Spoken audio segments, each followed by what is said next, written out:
Hello everyone and welcome back to the Horror Hut. Before you drift off, it would be a nice idea if you could leave a comment to let me know where you are listening from. Please don't forget to give the video a like and subscribe to the channel. Right, let's get comfy and relaxed, and let's begin. Story 1, Room 712, The Shifting Hotel Nightmare. I never thought a hotel room could unsettle me.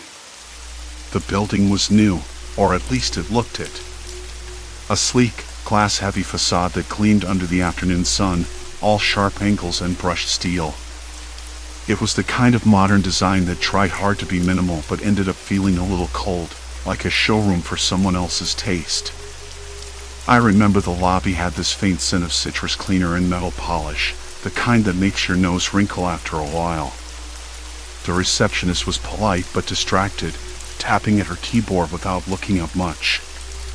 When I asked about the room layout, she smiled the kind of smile that didn't quite meet her eyes and said, "It's designed to offer a unique experience. You'll see." I shrugged it off. I was only staying one night, after all. Just passing through on a business trip that had dragged longer than it should have. I'd been craving a decent shower and a soft bed more than anything else. The elevator ride was quick, almost silent. The kind of elevator that hums a little too smoothly, as if it's trying not to be noticed.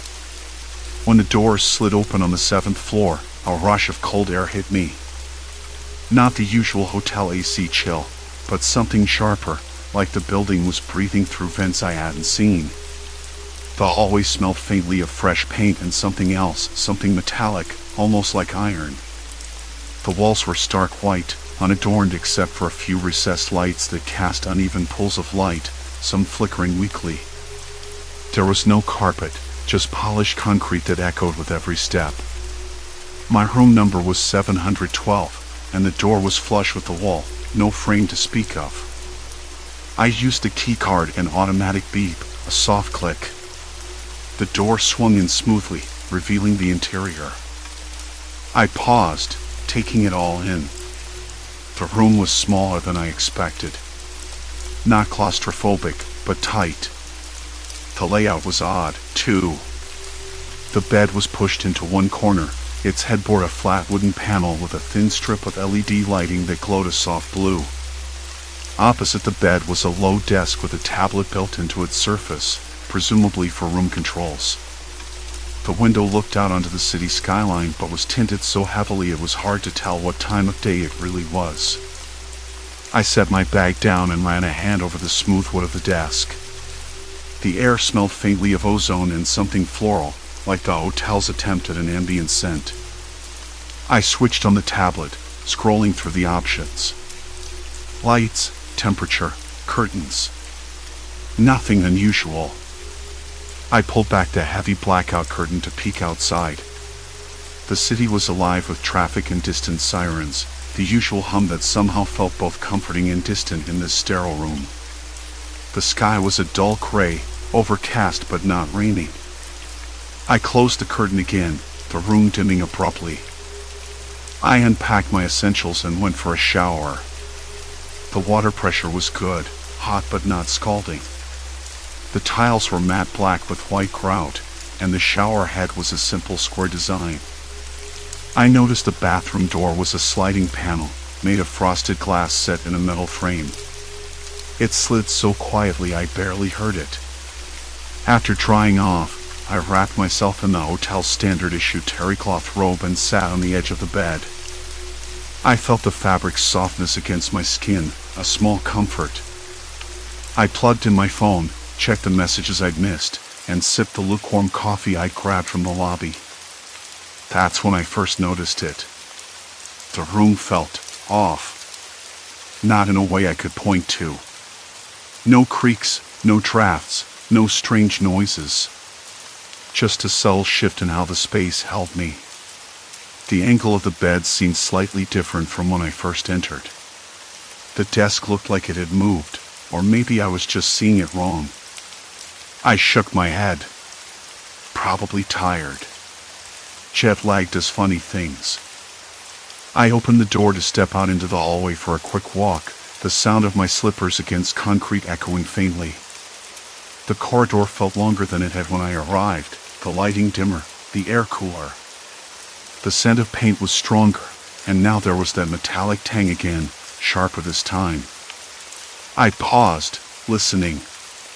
Silence. Complete silence.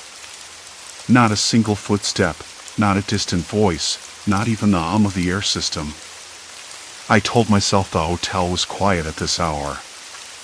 Maybe most guests were out for dinner or meetings. I took a few slow steps forward, counting the doors. 713, 714, 715. Everything looked the same, identical, sterile white walls, flickering lights, the occasional glossy sign with room numbers and floor plans. I glanced at one of the floor maps taped near the elevator, tracing my finger along the paths. The exit was supposed to be at the far end, past 720. I made my way there, the corridor stretching longer with every step, the walls feeling closer, as if the space was narrowing. My breath caught. I turned back. The door to 712 was gone. At least, it wasn't where it should have been. I stopped, heart thudding. I scanned the walls on either side. Instead of my door, there was only a smooth expanse of white plaster, the faintest shadow where a door frame might have been. The smell of paint and metal was overwhelming now, almost suffocating. I blinked and looked again. Still nothing. A cold sweat broke out on my back. I ran my hands along the wall, feeling the rough texture of the plaster, solid and unyielding. No seams. No hinges. No lock. Nothing. I swallowed hard and forced myself to breathe evenly. Maybe I'd taken a wrong turn. Maybe this was a different hallway altogether. I turned and walked back, counting the doors carefully. But the numbers didn't line up anymore. 711 was across from 715. There was no sign of 712 anywhere. The floor plan on the wall was different, too. Some sections were missing, others added. I pinched the bridge of my nose. I must be tired. The jet lag, the late meetings, the stale air. My mind was playing tricks. I'd close my eyes for a moment, and when I opened them, everything would be normal again. I tried the elevator. It hummed softly and the doors slid open, revealing the lobby. I stepped inside, pressed the button for the 7th floor, and when the doors opened again, I was back in the same distorted hallway. The walls were rearranged. The lighting was dimmer. The metallic scent was stronger. I walked toward where I thought the exit should be, but the corridor twisted in ways it hadn't before, folding back on itself like some cruel puzzle. My footsteps echoed, but the sound felt distant, as if swallowed by the space around me. I stopped and looked over my shoulder. The elevator was gone. Not just the doors, but the shaft itself. The wall was solid, unbroken. Panic prickled at my skin. My hands trembled, fingers curling into fists. I reached into my pocket for my phone. No signal. Not even a flicker. I tapped the screen, willing it to connect. Nothing. I pressed the power button. The screen went black. I sank to the floor, the cold concrete hard against my back. The metallic smell filled my nostrils, the faint buzz of unseen lights humming in my ears. I tried to remember how I'd gotten here, what I'd done before checking in. There was nothing unusual. No one had said anything strange. The receptionist's smile, the sterile room, the odd hallway. It all seemed so normal until now. I stood up slowly, my knees aching. I decided to try the doors again, one by one, knocking softly. Most were locked, but one opened a crack and a pair of eyes met mine. A woman, late 20s, her face pale and tight with fear. "Are you okay?" I asked quietly. She shook her head. "This place, it's..." The walls were breathing. Not literally, of course, but that was the sensation crawling up my spine as I stood frozen in that twisting hallway. The elevator wasn't just gone, it had vanished entirely, swallowed by the building itself, replaced by cold, unyielding plaster that felt too smooth, too deliberate. My hands trembled again, this time gripping the edge of a radiator to steady myself. The metallic scent in the air was sharper now, like rust mixed with something chemical, faint but unmistakable. I swallowed hard. No one else was around, and that made the silence worse. I tapped the wall where the elevator had been. Solid. Not a hint of the familiar doors or buttons. This wasn't some trick of light or a tired mind. Something was wrong. The hotel, with its clean lines and minimalist design, was hiding something. Or maybe it was actively changing, reshaping itself around me. I needed proof. Something concrete. My phone was dead, no signal, no power. I cursed the battery. It was supposed to be fully charged before I left the airport, but the hours of travel had drained it faster than I expected. The frustration burned hotter than the chill running down my back. I forced myself to keep moving, tracing the hallway slowly, fingers brushing the cold walls as if to anchor myself in reality. The floor beneath my feet was smooth, too smooth, polished concrete that echoed every step, making the silence even more oppressive. I counted doors, windows, anything to map the space in my head. 5 doors on the left, 4 on the right. Except one door was now a blank wall. Where there should have been a fire exit, there was only plaster. I stopped. My breath caught. The air shifted, a faint draft, colder than the rest of the stale hotel air, coming from the wall opposite me. I pressed my ear against it. Nothing. No hum of pipes, no distant voices, no mechanical whir. Just silence. Complete silence. I stepped back and found the nearest door handle. Cold metal. I pulled. Locked. Not surprising, but the lock was different, sleek and modern, but unfamiliar. I jiggled it. No give. The door didn't budge. A noise made me jump. Something soft, sliding along the floor, distant footsteps. I froze. My heart hammered against my ribs like a desperate prisoner. The sound stopped. I waited, breath shallow, listening for anything, a whisper, a shuffle, a breath. Nothing. It was then I realized I wasn't alone. I spun around, scanning the hallway's shadowed corners. My eyes adjusted slowly, catching the faint glow of an exit sign in the distance. Relief washed over me until I noticed the sign pointed to a door that hadn't been there before. The hallway was shifting while I wasn't looking.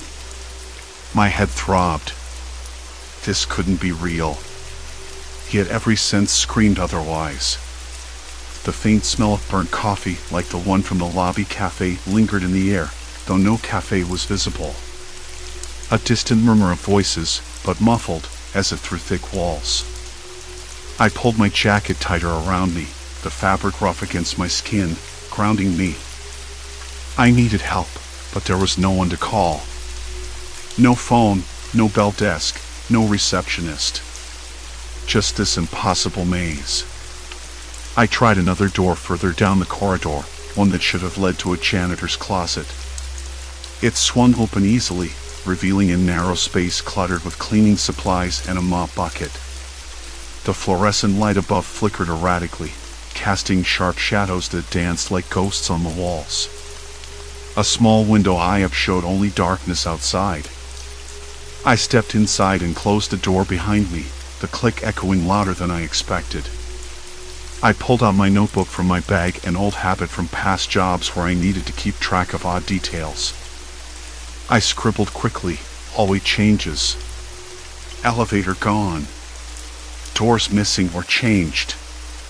Smells inconsistent. Sounds distant but present. I paused, trying to steady my breathing. The mop bucket's plastic handle scraped softly against the tiled floor. I jumped, heart thudding again. Too jumpy. I needed to calm down. Outside, the distant footsteps returned. Closer now. Slower. Methodical. Whoever it was, they were moving with purpose. I pressed myself against the wall, listening. The hallway beyond the door was empty. No lights flickered. No hum of electricity. Just silence. I whispered to myself, trying to stay rational. It's probably a guest or staff. Maybe someone else trapped like me. But the thought unsettled me more than it helped. What if they weren't friendly? I remembered the reception desk from earlier. The clerk had been polite but distracted, eyes flicking nervously toward the lobby entrance. When I asked about the hotel's design, she smiled too quickly, her voice too smooth. It's all about innovation. Keeps guests intrigued. Now, I wondered if she meant something else entirely. The footsteps stopped just outside the door. I held my breath, gripping the notebook like a lifeline. The handle rattled softly, no turning, just shaking. Whoever it was testing the door. Then a voice, low and calm. You shouldn't be here. The words sent a chill through me sharper than the cold air. Not a threat, exactly. More like a warning. I swallowed hard, fighting the urge to respond. Who's there? My voice sounded small, fragile. No answer. Just silence. The handle stopped moving. The footsteps receded slowly, fading into the distance. I waited long after the sound disappeared, heart pounding, palms sweaty. When I finally opened the door, the hallway looked different again, brighter, wider, the exit sign gone. In its place was a narrow corridor lined with mirrors. I stepped forward warily, catching my reflection fragmented and distorted in the glass. For a moment, my eyes seemed tired, drawn, almost haunted. I blinked, forcing focus. I was trapped. Not by ghosts or fantasies. The air inside the room felt impossibly thick, as if the walls were holding their breath. I needed a plan. I retraced my steps, trying to mark the paths, pressing my palm against the walls to feel for seams or joints, anything that might reveal the mechanism behind this shifting architecture. The walls felt solid but not uniform, some panels smoother, others with faint ridges, like an accordion folding and unfolding beneath the surface. I found a small vent near the ceiling, its grill warm to the touch. The faint hum of air conditioning came from it, but the air itself was stale and dry. I pressed my ear against it, hearing muffled voices again. Not just one, but several. The thought hit me hard. I wasn't alone in this hotel. There were others, somewhere behind these walls, watching. I pulled back and paced, heart thudding, mind racing. What were they waiting for? Why trap me here? A sudden sharp smell, something burnt, made me gag. I covered my mouth and nose, scanning for the source. At the corridor's end, I spotted a vent cover slightly ajar, thin smoke curling from within. I hesitated. Smoke meant fire, danger. But the air was still, no heat on my skin. Odd. I moved closer, the smell growing stronger. It wasn't fire. It was something burning on the inside, plastic, maybe electronics. The hotel was decaying from within, or someone was sabotaging it. I stepped back. No way out. No help. Just walls that shifted and whispered secrets I wasn't meant to hear. A sudden buzz from my pocket startled me. My phone, somehow it had powered on, showing a single notification, room change confirmed. Room change? I muttered, voice barely audible. What kind of place is this? The screen flickered and went dark again. I sank to the floor, knees drawn up, breathing shallow. I knew I couldn't give up. Not yet. Not while the hotel was still alive, still watching. Outside, distant footsteps approached again, slow and deliberate. And I realized I wasn't just trapped in a hotel. I was trapped in a game. And the rules were changing. I didn't move for a long moment, standing at the entrance of that narrow corridor lined with mirrors. The light was harsher here, fluorescent and unforgiving, humming in a way that made the hairs on my arms stand up. The reflections weren't just distorted, they were fractured, like I was looking through broken glass, seeing pieces of myself splintered into something I barely recognized. Tired. Hollow. Almost like a warning from the mirror itself. I swallowed hard, feeling sweat bead at my temples even though the air was cool. The voice from before still echoed in my ears. You shouldn't be here. It wasn't a threat. No, it was something worse, an unshakable certainty that I'd crossed some invisible line. I thought about the notebook clutched in my hand, pages scribbled with frantic notes and sketches of the shifting walls, the disappearing doors. Somehow, writing it down helped me hold on to reality, but it didn't make the maze any less real. Or less terrifying. I took a hesitant step forward, fingers brushing the cold edge of the mirror. My reflection jumped and warped oddly, as if the glass itself was breathing. I forced myself past the entrance, the narrow corridor swallowing me whole. The smell was different here, stale, like a damp basement or a forgotten wine cellar, mixed with something faintly metallic. I wrinkled my nose. The carpet beneath my feet was threadbare and rough, a stark contrast to the sleek modern floors I'd seen just moments ago. This place wasn't just shifting, it was breaking down, revealing a hidden layer beneath the hotel's polished surface. Hello? I tried, voice cracking. Is anyone there? No reply. Just the steady, maddening buzz of the lights overhead and the distant, muffled sounds of a city that felt impossibly far away. I pressed on, eyes darting to every door along the corridor. Some were ajar, others sealed tight, but none led anywhere I recognized. One door swung open to reveal a tiny room, cluttered with scattered papers and a cracked leather chair. I stepped inside, heart thudding, and found a message scrawled on the wall in dark marker. You can't leave. Not now. A chill ran down my spine. It wasn't a joke. Whoever was behind this wasn't messing around. I slammed the door shut, the sound echoing unnaturally in the tight space. My hands trembled as I flipped through the notebook again, searching for something I might have missed. That's when it hit me, the layout changes weren't random. They followed a pattern, subtle but deliberate, like the hotel was alive and watching, closing in on me. I crumpled the pages briefly, frustration burning under my skin. It was no longer about getting out. It was about understanding why I was trapped in.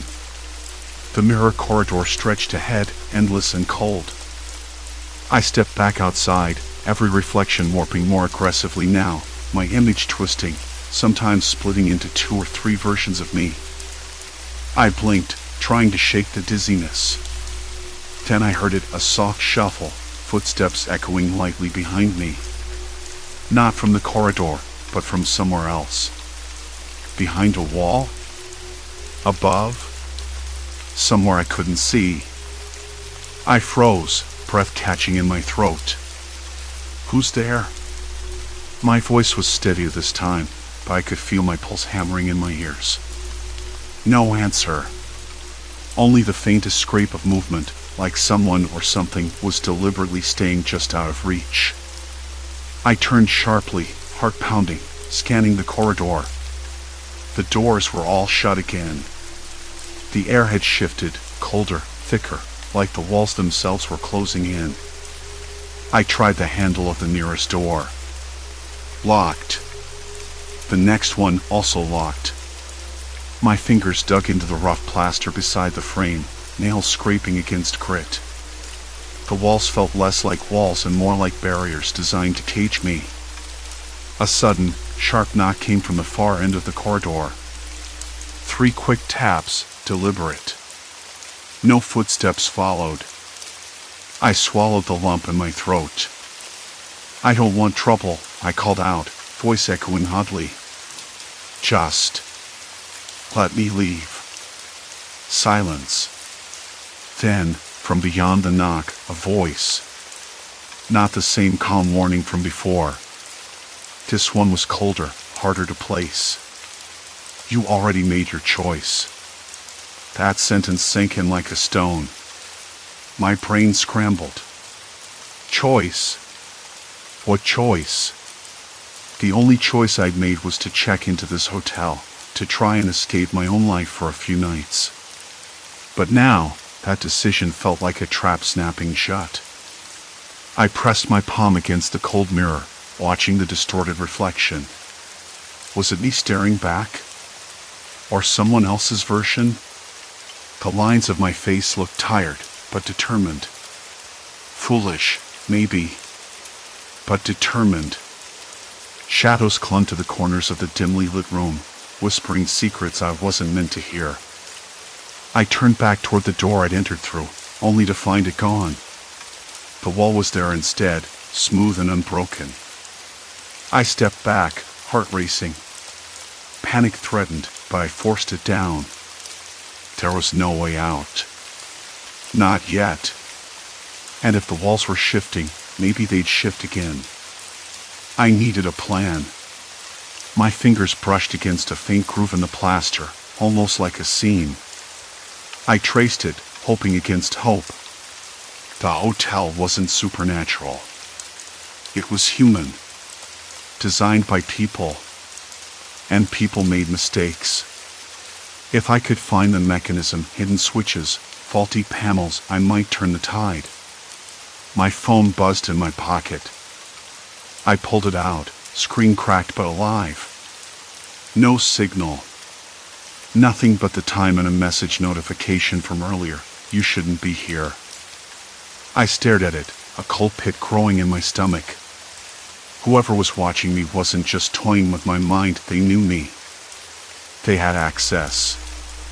The realization hit harder than any locked door. I wasn't trapped by walls alone. I was trapped by someone. I pressed the phone tightly to my chest, the weight of the situation crashing down. I had passed a point of no return. The maze wasn't going to let me go, not unless I played by its rules. And those rules? They were written by someone who wanted me exactly where I was. I swallowed again, the taste of fear sharp and metallic in my mouth. I had to move. But now, every step forward felt like walking deeper into a trap I couldn't yet see. The corridor stretched ahead, cold and endless. Behind me, the door I trusted vanished without a trace. I was truly alone. My mind raced with possibilities. And there was no turning back. The mirror surface chilled my palm as the voice lingered in the corridor, cold and unyielding. "You already made your choice." It nodded me, that phrase, like an echo bouncing off the bare walls inside my skull. What choice? I had only wanted a quiet night, a break from the endless noise of my own thoughts. Now, I was trapped in a place that refused to stay still, where walls shifted and exits disappeared like smoke through my fingers. I backed away from the mirror, feeling the plaster's rough edge bite into my skin.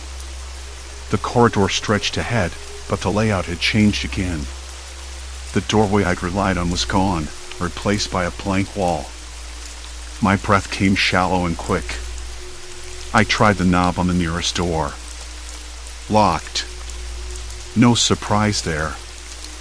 I ran my fingers along the frame, searching for any seam, any sign of a hidden passage or weakness. Nothing. Just cold, unyielding surface. A distant hum started, low and mechanical, vibrating through the floorboards. I crouched, listening. My skin prickled. The scent of dust and something faintly metallic, maybe the smell of old wiring, filled my nostrils.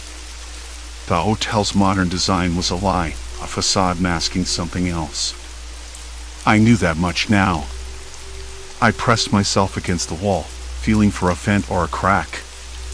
The plaster was uneven, flaky in places, and the paint peeled like dry skin. My fingers trembled, the rough texture grounding me in a reality I wasn't sure I wanted to accept. If the walls were shifting, what else was moving? The air felt thicker, warmer, and less forgiving. I swallowed hard, tasting the dryness at the back of my throat. I had to keep moving, had to find a way out. Then the knock came again. This time it was closer, sharper. 3 rapid taps, deliberate. I didn't answer. Why invite whatever was out there in? Instead, I pressed my ear to the door, straining to catch any hint beyond. The silence that followed was heavier than before, almost suffocating. Then a whisper, barely audible, slipped through the crack beneath the door. Stop fighting. The voice was different now, softer, almost coaxing, but with a thread of menace. It made my skin crawl. I stepped back, heart hammering against my ribs like it wanted to escape. There was no way out. The corridors twisted and turned, doors appeared and vanished, hallways narrowed and expanded at random. This wasn't just a building, it was a trap, a labyrinth designed to wear me down. I leaned against the wall, breathing in the stale air, trying to steady my racing thoughts. Something had to give. I couldn't keep circling forever. I needed a plan. But what? The map on the concierge's desk from earlier was useless. The hallways didn't match any pattern I knew. The elevators? I hadn't dared try them again after they dropped me off on the wrong floor. Then I remembered the service stairs. Back near the lobby, I'd spotted a narrow door marked staff only. Maybe that route wasn't subject to the same shifting layouts. Maybe it was my only shot. I forced myself to move, each step cautious but urgent. The floor beneath my feet creaked with an almost human groan. The faint smell of cleaning supplies and damp carpet guided me. Patches of fluorescent light flickered overhead, their buzz filling the silence like static on a broken radio. The corridors felt colder here, the walls slick with condensation that made my fingertips prickle. Suddenly, a shadow darted past the end of the hall. My breath caught. I squinted, heart in my throat. Nothing. Just a trick of the light, surely. But the feeling of being watched tightened like a noose. I swallowed and kept moving. At the stairwell door, I found it locked. Of course. I rattled the handle, panic rising. The voice from before whispered again, closer this time, threading through the walls. Choices have consequences. I swung around, searching for the source, but the corridor was empty. My pulse thundered in my ears. The lock clicked, and the door creaked open an inch. A hand slipped through the gap, a pale wrist, fingers curled like a spider's. I froze. Come back, the voice said, coaxing again, softer but laced with ice. You belong here. No, I breathed, stepping back, heartbeat skittering wild. I slammed the door shut, pressing my shoulder against it. The hand withdrew, and silence swallowed the hallway once more. I backed away slowly, every nerve screaming to run, but where? The wall shifted again, closing in, the corridor narrowing until I was forced to stop. I pressed my hands against the plaster, slick and cold, and closed my eyes. Think. Think. Think. The voice echoed in my mind, relentless. You belong here. It wasn't just words. It was a warning. A command. The hotel wasn't just changing its shape, it was changing me. Or at least trying to. I needed evidence. Something concrete. I remembered the small vent grate near my room's bathroom. Maybe I could squeeze through, find the wiring or mechanical core controlling this madness. The silence in the room pressed against my ears like a living thing, demanding I listen. Maybe if I destroyed the art of the hotel, I could escape the maze. Back in my room, the layout was different again. The bed was against the opposite wall, the window farther away. I ran my fingers along the vents, feeling a faint breeze, warm and stale. The grate was loose. I pried it open with trembling fingers and peered inside. Darkness. The faint hum of machinery. A narrow tunnel of pipes and wires. I crawled in, the metal edges biting into my skin. The smell of oil and rust filled my nostrils. The tunnel was tight, suffocating, and I could feel the hotel's pulse all around me, mechanical, cold, unfeeling. Suddenly, footsteps echoed above. Heavy, deliberate. Someone was coming. I froze, heart hammering, breath shallow. The footsteps stopped right above, then a voice whispered, "You're not supposed to be here." The voice was familiar, soft but edged with menace. More human than the others. Someone who knew the rules, the game. I squeezed deeper into the crawl space, the walls closing in, the metal scraping my clothes. The footsteps receded, and relief washed over me like a tidal wave. But it was short-lived. A shadow moved in the hallway outside my room. A figure appeared, tall, lean, dressed in the hotel's black uniform.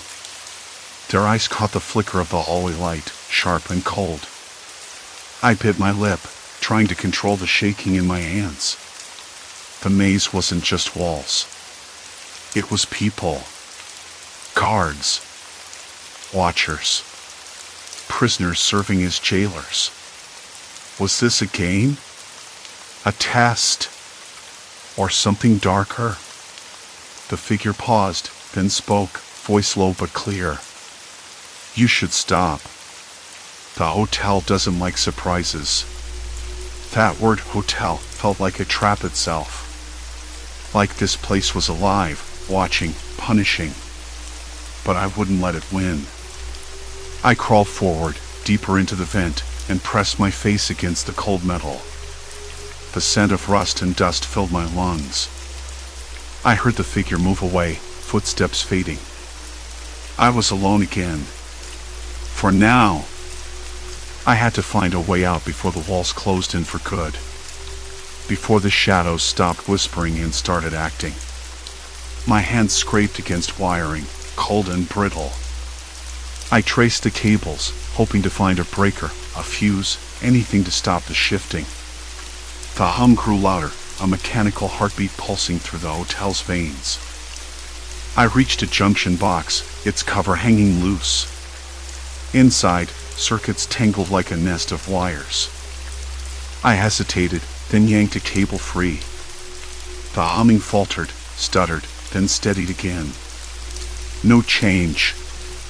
Frustration welled up, hot and bitter. The hotel's shifting continued, teasing me, mocking me. Then a slow, deliberate tapping from somewhere deep in the walls. Not a knock. A tap, tap, tap, rhythmic, like a heartbeat or a warning.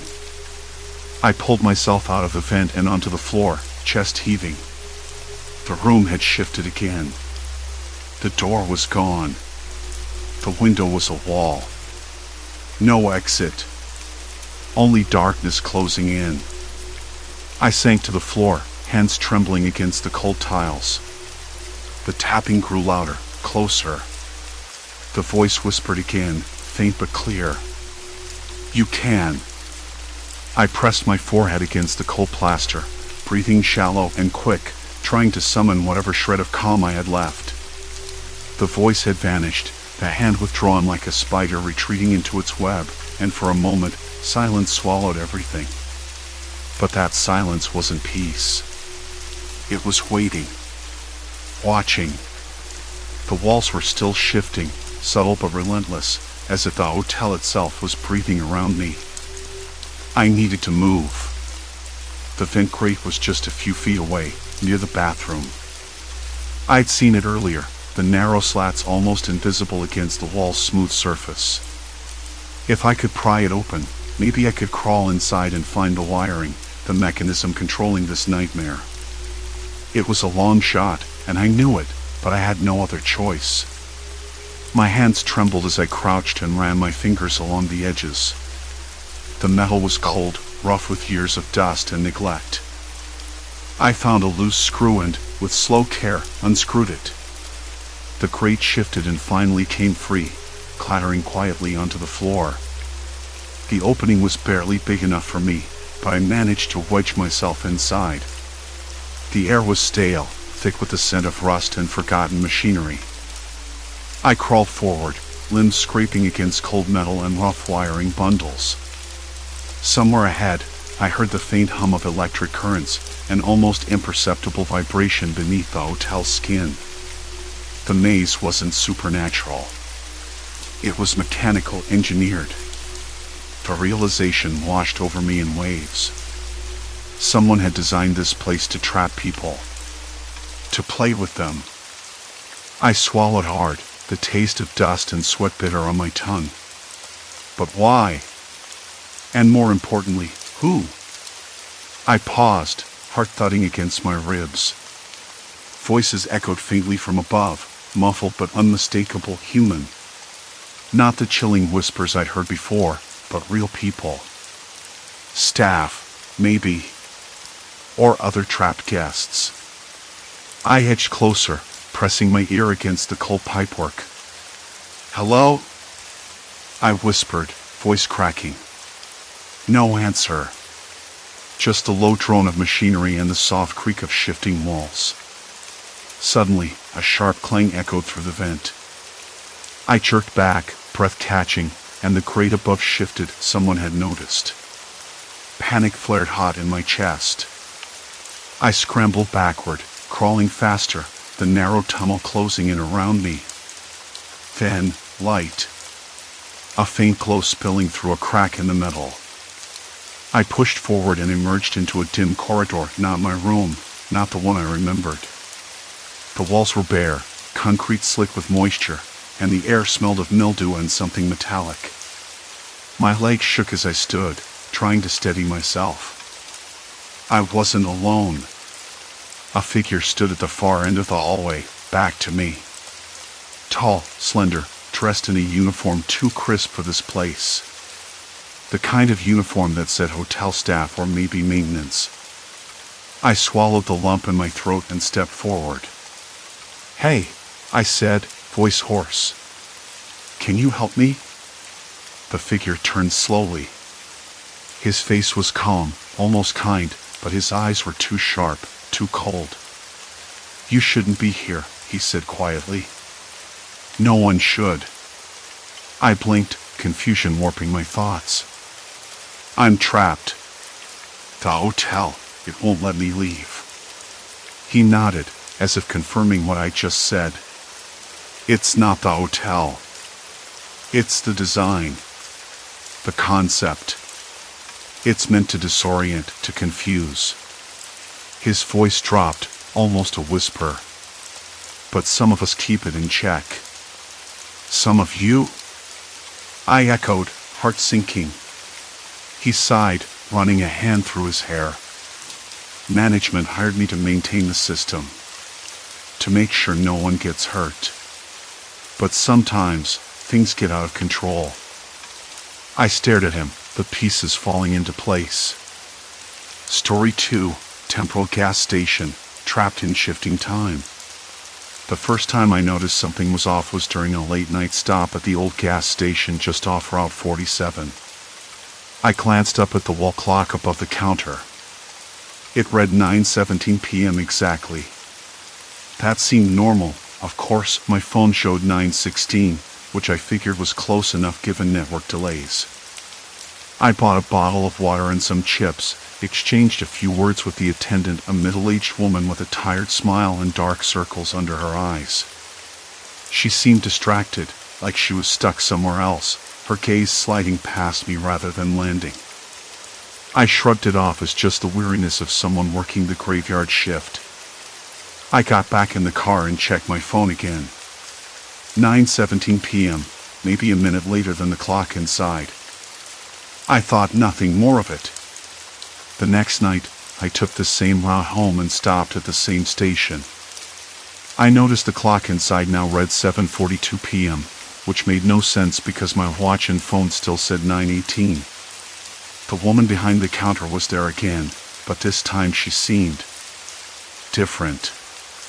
She was humming softly, eyes glazed, and when I said hello, she didn't respond. Not a word. Just kept humming. I told myself I was imagining things. Maybe the clocks were broken, the woman was having a bad night, or maybe I was just overtired from work. I'd been putting in long hours at the office, and maybe the stress was catching up to me. But that small seed of doubt stayed with me. The third night, I found myself hesitating before pulling into the station. It was nearly the same time, around 9:20 p.m. outside. I watched the digital sign by the pumps blink erratically, numbers shifting like static on an old TV. The clock inside read 11:05 a.m. morning, not night. The air smelled different, too. Usually there was a hint of gasoline mixed with stale coffee and old newspapers. Tonight, it was sharper, colder, the scent of cold metal and something faintly sour, like expired milk. The attendant was different again, a man this time. He wore a stained blue uniform, his face pale and drawn. He looked at me as if I were a stranger, but his eyes held a kind of panic, like he was trying to remember where he was or what day it was. When I asked what time it was, he glanced at the clock, then back at me, and whispered, "Not now." I backed away slowly, unsettled. In the car, I stared at my phone. Still 9:21 p.m., the same time I'd left the highway moments before. I kept going back, night after night, hoping to make sense of what was happening. Every time, the clocks inside the gas station showed different hours, and the attendants acted like they were caught in some loop, repeating the same day or maybe stuck in a moment I couldn't reach. I tried to tell a friend about it once. "It's just a weird place," I said, though even to me it sounded vague and unconvincing. She laughed and suggested maybe I was losing it. I didn't argue. One evening, I arrived just as the sun dipped below the horizon, the sky bruised purple. The station looked deserted. The usual hum of the fluorescent lights was gone. The door creaked open with a slow groan when I pushed it, and inside, the air was thick and stale. The clock read 3:33 a.m. I called out but got no reply. On the counter, a half-empty cup of coffee sat abandoned, the surface cold and dark, a thin film of dust gathering on the rim. The silence pressed against me like a weight. I felt the skin on my neck prickle and my hands start to sweat despite the chill. Something about the stillness wasn't right.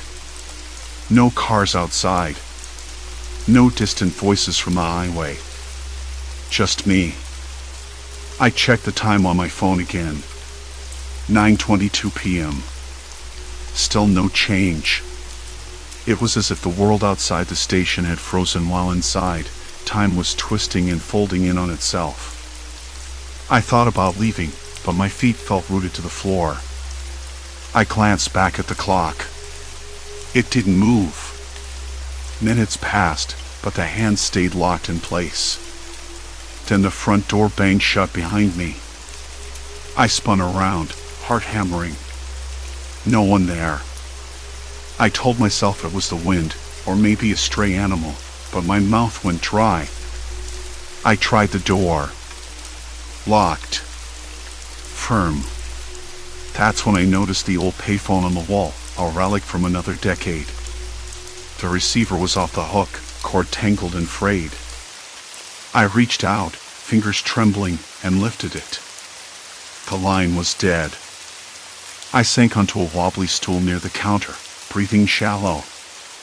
The fluorescent lights flickered back on, buzzing louder than before, and the clock hands jerked forward a few seconds, then stopped again.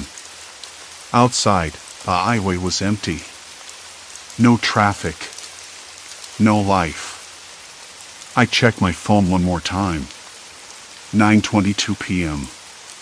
And then I realized something I couldn't explain. Every time I stepped into that gas station, the world outside held still, but inside, time spun through different hours, different days. The attendants weren't just odd, they were trapped in something I couldn't see, couldn't understand. I wasn't sure what was worse, that I might be losing my mind, or that I might be trapped here with them. A cold shiver ran down my spine as I glanced at the flickering neon sign. The air felt heavier now, thick with unseen tension. I needed to find answers before whatever held this place tight decided I wasn't leaving at all. The fluorescent lights buzzed overhead, a low, relentless hum that seemed to pulse with the rhythm of my unease. I rubbed my eyes, trying to shake off the creeping dread.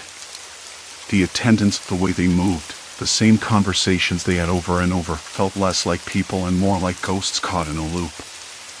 But ghosts couldn't explain the tangible tension in the air, the cold sweat on my back, or the way the fluorescent bulbs flickered just before every shift in the clock. I needed proof. Something concrete. I couldn't keep chalking this up to exhaustion or stress, though I was running out of excuses. The door jingled, and I jerked my head up. A man stepped inside, his boots scraping unevenly against the grimy floor.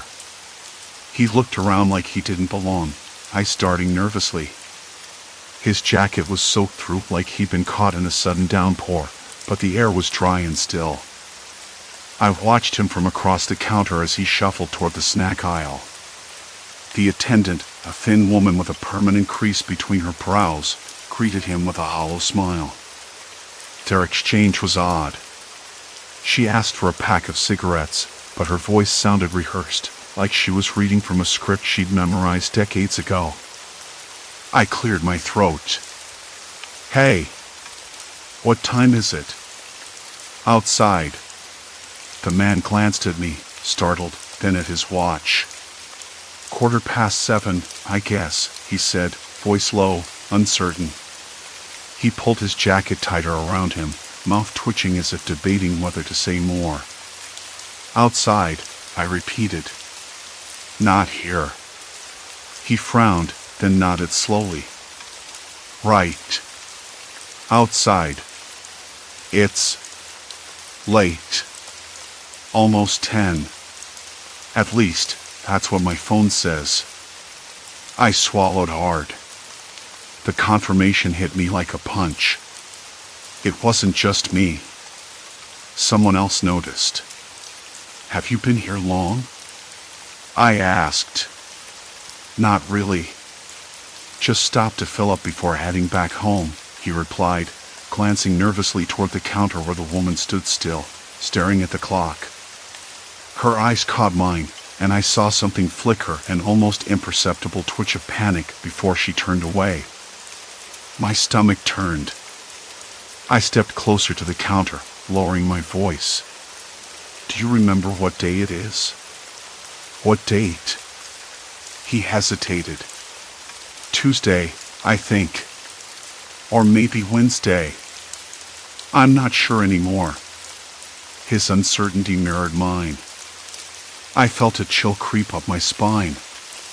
"Look, I don't know what's going on here," I said, "but something's wrong with this place. The clocks inside, they don't match the time outside. And these people," I nodded toward the attendants, "they act like they're stuck in the past. Or maybe the future." The man's eyes widened. "You've noticed it too?" I nodded. "Yeah. I'm trying to figure it out. Maybe it's some kind of glitch. I don't know." He looked over his shoulder, voice dropping to a whisper. "There's more. Sometimes, when I come here, the layout changes. Like, the aisles are in different spots. The signs are different colors. It's like being in a different store, but the same one. I swallowed hard. That explained the brief moments when I felt disoriented, like I'd walked into a parallel version of the same place. What about the people? I asked, voice barely audible. He shrugged. They don't notice me. Like I'm invisible. Or worse, like I'm not there at all. The fluorescent bulbs flickered violently, casting long shadows that stretched and twisted across the stained linoleum floor. I glanced at the clock again, 7:16 now. It had moved, but only by a minute. I rubbed my hands over my face, tasting the bitter tang of stale coffee and something metallic, like rust or old pennies. Have you tried leaving and coming back? I asked. He nodded. Yeah. Every time I leave, the world outside is exactly the same. Same time, same emptiness. But when I come back, the whole place shifts. Different day, different people. Sometimes the attendants act like they don't remember me at all. The word remember stuck in my throat. I reached into my pocket, pulling out the crumpled receipt from the night before. The timestamp was clear, 3:47 p.m. A day ago. Or maybe more. Do you think this place is broken? I whispered. He shook his head slowly. No. I think it's trapped. Like a wound in time, and we're stuck inside. His words sent a cold wave through me.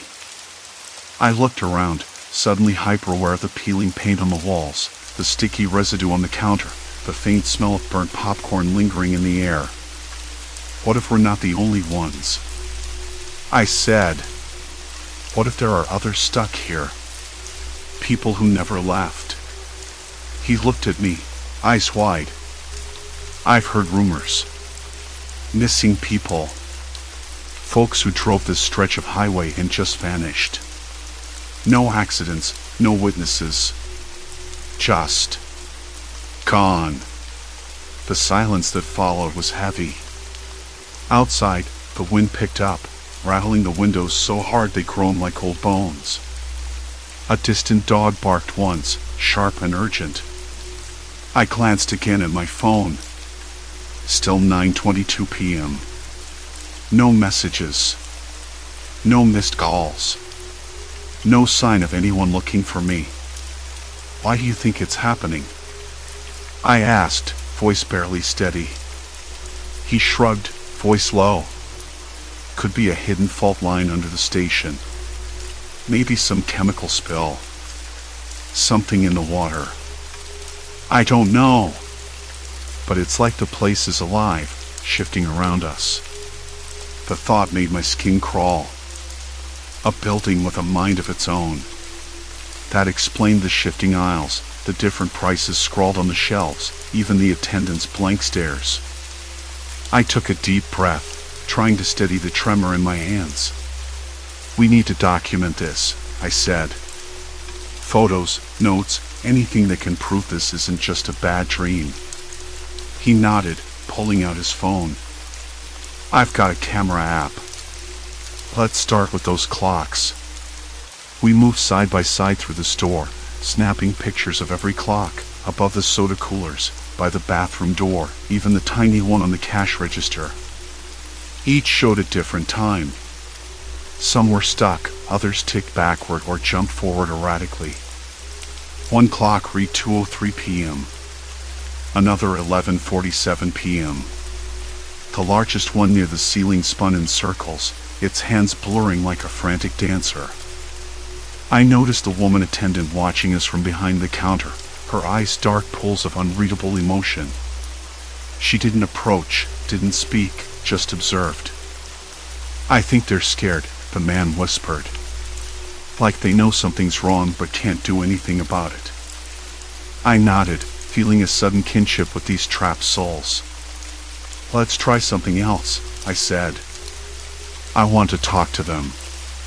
see if anyone remembers anything different, or if they notice the time shifts.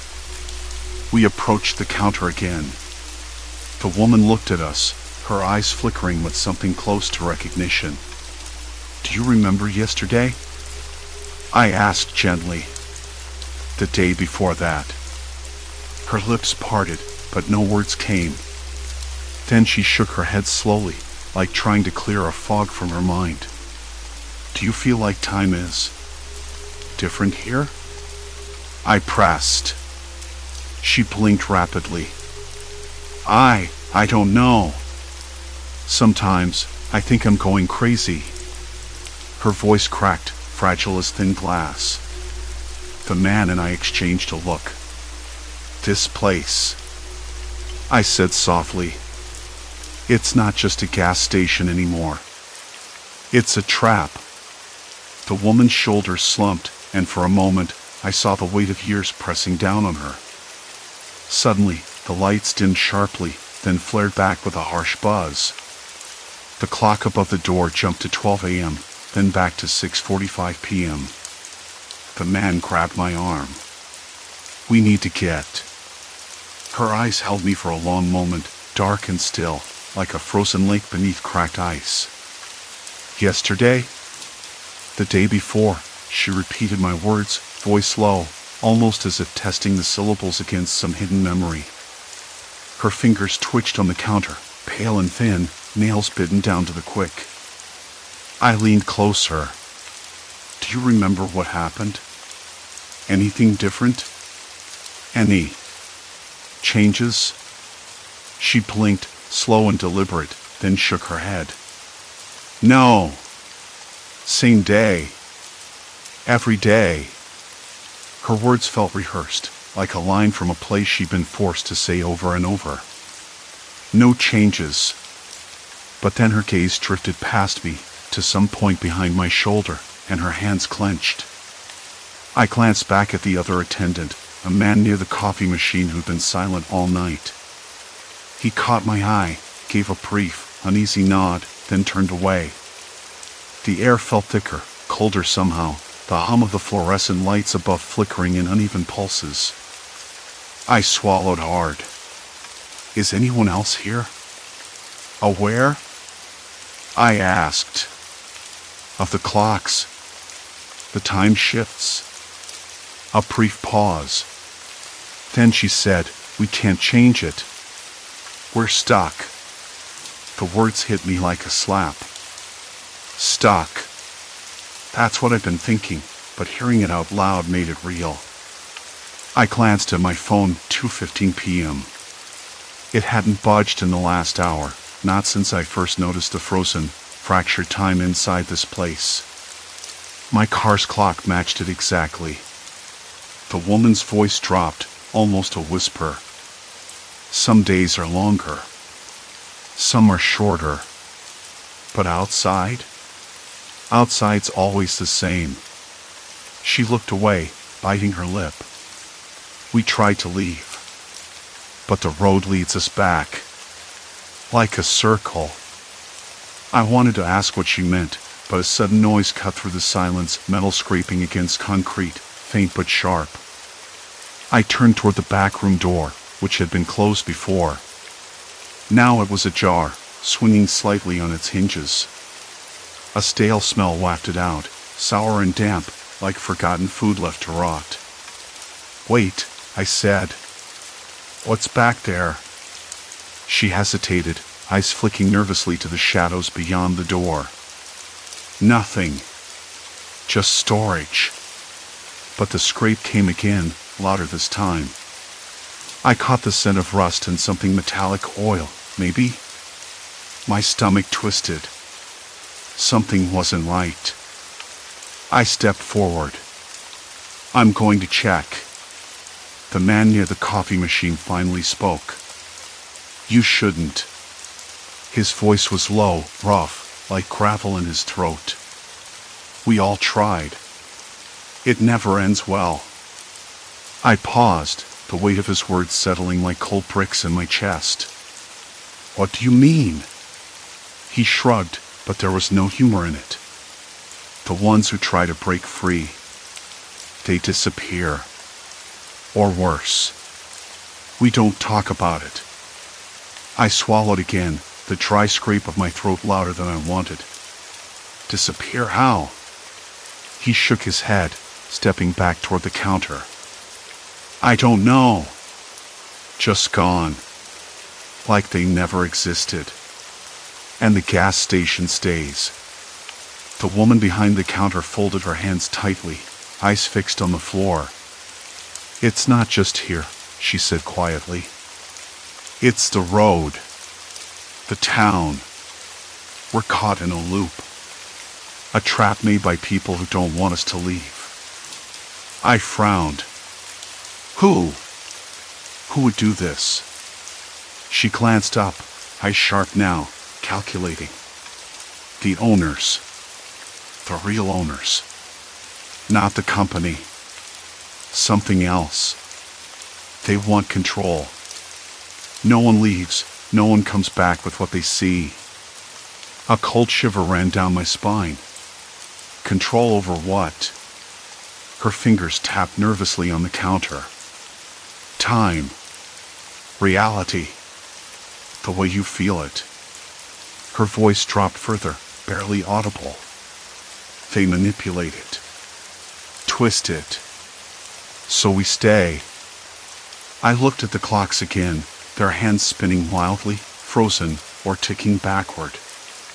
Every one of them a cruel joke. I felt a rising panic, breath shallow, heart thudding against my ribs like a warning drum. How do they do it? I demanded. She hesitated, then shook her head. I don't know. But you can't fight it. Not from inside. I ran my hand over the rough countertop, feeling the worn laminate peel under my fingers. The fluorescent lights flickered overhead, casting long shadows that seemed to stretch and warp the room, with its faint smell of dust and decay. The scent of stale coffee and faint bleach assaulted my senses, nothing supernatural, just layers of neglect and despair. The man by the coffee machine cleared his throat. You're not the first to come here, you know. I blinked. What? Others have stopped. Asked questions. Tried to escape. His voice cracked slightly. They all ended up like us. Or worse. I swallowed, feeling a cold sweat on my back. Why me? Why now? The woman smiled, but it wasn't warm. You're curious. You see the cracks. That scares the owners. You might be the next to disappear. A sudden pounding noise from outside made me jump.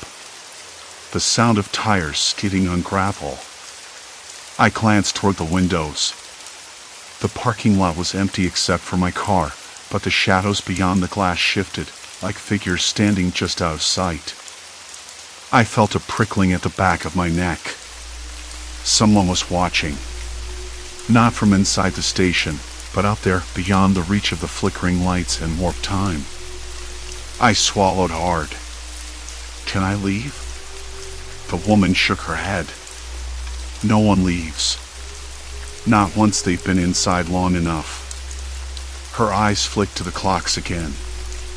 You're past the point of no return.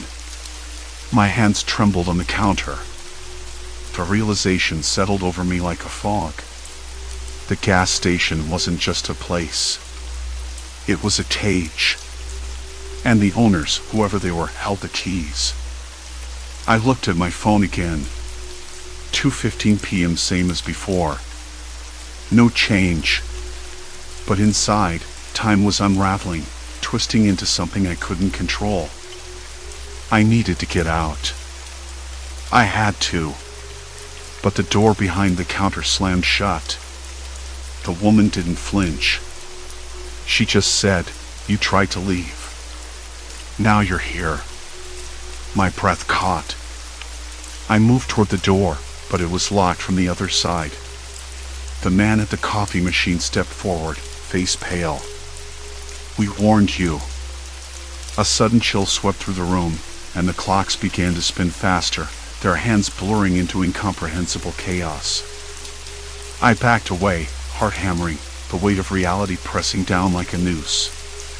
Outside, the shadows shifted again, closer this time. Watching. I was trapped. No way out. And the gas station was alive with the ticking of broken time.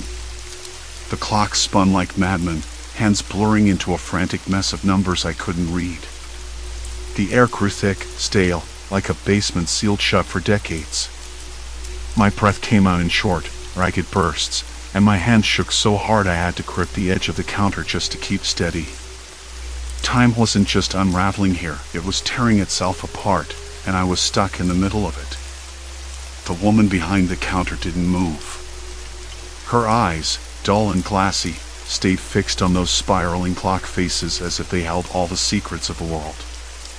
The man by the coffee machine looked even paler, his jaw tight, lips pressed into a thin line. Neither of them made a move to stop the clocks, or to help me. They were just waiting. Why?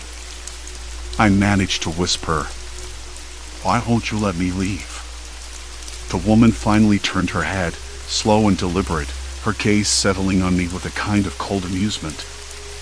Because you're part of it now, she said. You crossed the line. Once that happens, you don't get to go back. No one does. A shiver crawled down my spine. The words sounded final. I swallowed the lump in my throat, trying to make sense of what she meant. Part of it? What the hell was I part of? I glanced at my phone again. Still 2:15 p.m. dead time. Outside, the world was frozen. Inside, it was breaking. I took a step back, but the locked door pressed in on me like a wall. I wasn't just trapped, this place had swallowed me whole. I don't understand, I said, voice cracking. What is this place? Why are you doing this? The man stepped forward, voice low and rough like he hadn't spoken in days. It's not about doing. It's about control. About making sure things stay stable. For us. His eyes darted nervously toward the clocks, then back to me. You don't know what happens if time here slips too far. It gets dangerous. Dangerous how? I pressed, trying to keep my voice steady, but my fingers were trembling so badly I couldn't hold onto anything. What's going to happen to me? The woman smiled, but it wasn't a kind smile. It was sharp, unsettling. You're already changing. You don't see it yet, but you will. The longer you stay, the less you'll remember the outside. The less you'll want to leave. I shook my head, panic rising. I want to leave. I have to leave. She shrugged like it was a joke. Good luck with that. Suddenly, the overhead lights flickered violently, casting the room into a stuttering twilight. The buzzing was deafening, like a swarm of angry bees trapped inside the ceiling. The coffee machine hissed and sputtered, steam curling into ghostly shapes before dissipating. I could smell the acrid tang of burnt metal mixed with stale cigarette smoke. The scent made my stomach churn. The man's eyes darted to the door, then back to me. We should get you somewhere safe before it gets worse. Safe? I echoed. How am I supposed to believe any of this? Before I could say more, he grabbed my arm firm, but not rough, and pulled me away from the counter. I stumbled, catching myself on a rickety metal shelf lined with dusty canned goods and cracked plastic bottles. The lights overhead flickered faster, and I caught a glimpse of the clock above the door. It was moving backward now. Slowly, agonizingly. Listen, he said, voice urgent, time here isn't like outside. It's more than hours and minutes. It's a damn maze. The clocks, the shifts in the attendance, the frozen streets, it's all a symptom. Something breaks, and everything gets tangled. I wanted to argue, to demand answers, but the air, cold and heavy with silence, felt heavier with every breath. My ears rang with the high-pitched buzz and the distant, muffled sound of a dog barking somewhere outside. The floor beneath me felt uneven, like the building itself was breathing, contracting and expanding in sync with the flickering lights. "Why me?" I asked quietly. "Why am I trapped in this?" The woman's voice echoed suddenly, cold and distant. "Because you noticed." I glanced back toward the counter. She was standing there, still as a statue, eyes locked on me. Her expression was impossible to read, neither hostile nor welcoming. Just patient. Like she had all the time in the world, and I had none. The man pulled me toward a narrow hallway leading into a darker part of the station. The walls were lined with peeling plaster and faded posters advertising long-forgotten sales. The floor felt gritty under my shoes, like the dirt and dust had settled into every crack. "We can't let the others see you like this," he whispered, glancing nervously over his shoulder. "Not yet." "Others?" My voice was barely a breath. He stopped and looked me straight in the eyes. "There are more people trapped here. Some worse off than you. They don't remember who they are or why they're here. They just wander, stuck in their own loops." A cold dread settled in my chest, heavier than anything I'd felt before. "What happens to them?" He swallowed, eyes darting to the ceiling as if afraid it might answer him. "They lose themselves. Become part of the station. Like ghosts, only worse, because they're real. And scared." The hallway ended at a heavy door with a small window cracked with spiderweb fractures. Beyond it, I could see a dimly lit room filled with old mattresses and scattered belongings. Shadows moved, or maybe it was just a flickering light playing tricks on me. "Is this a prison?" I asked. He hesitated. "It's not supposed to be. But it is. For some of us." My head spun. I wanted to scream, to beg, to run, but where? The door behind me was locked. The outside world frozen in time. The station was no longer just a gas stop. It was a trap shaped like a building, filled with people caught in broken moments. Suddenly, a sharp sound cut through the air, a loud, metallic clang coming from the main room. Both of us froze. I could hear footsteps. Slow. Deliberate. Approaching.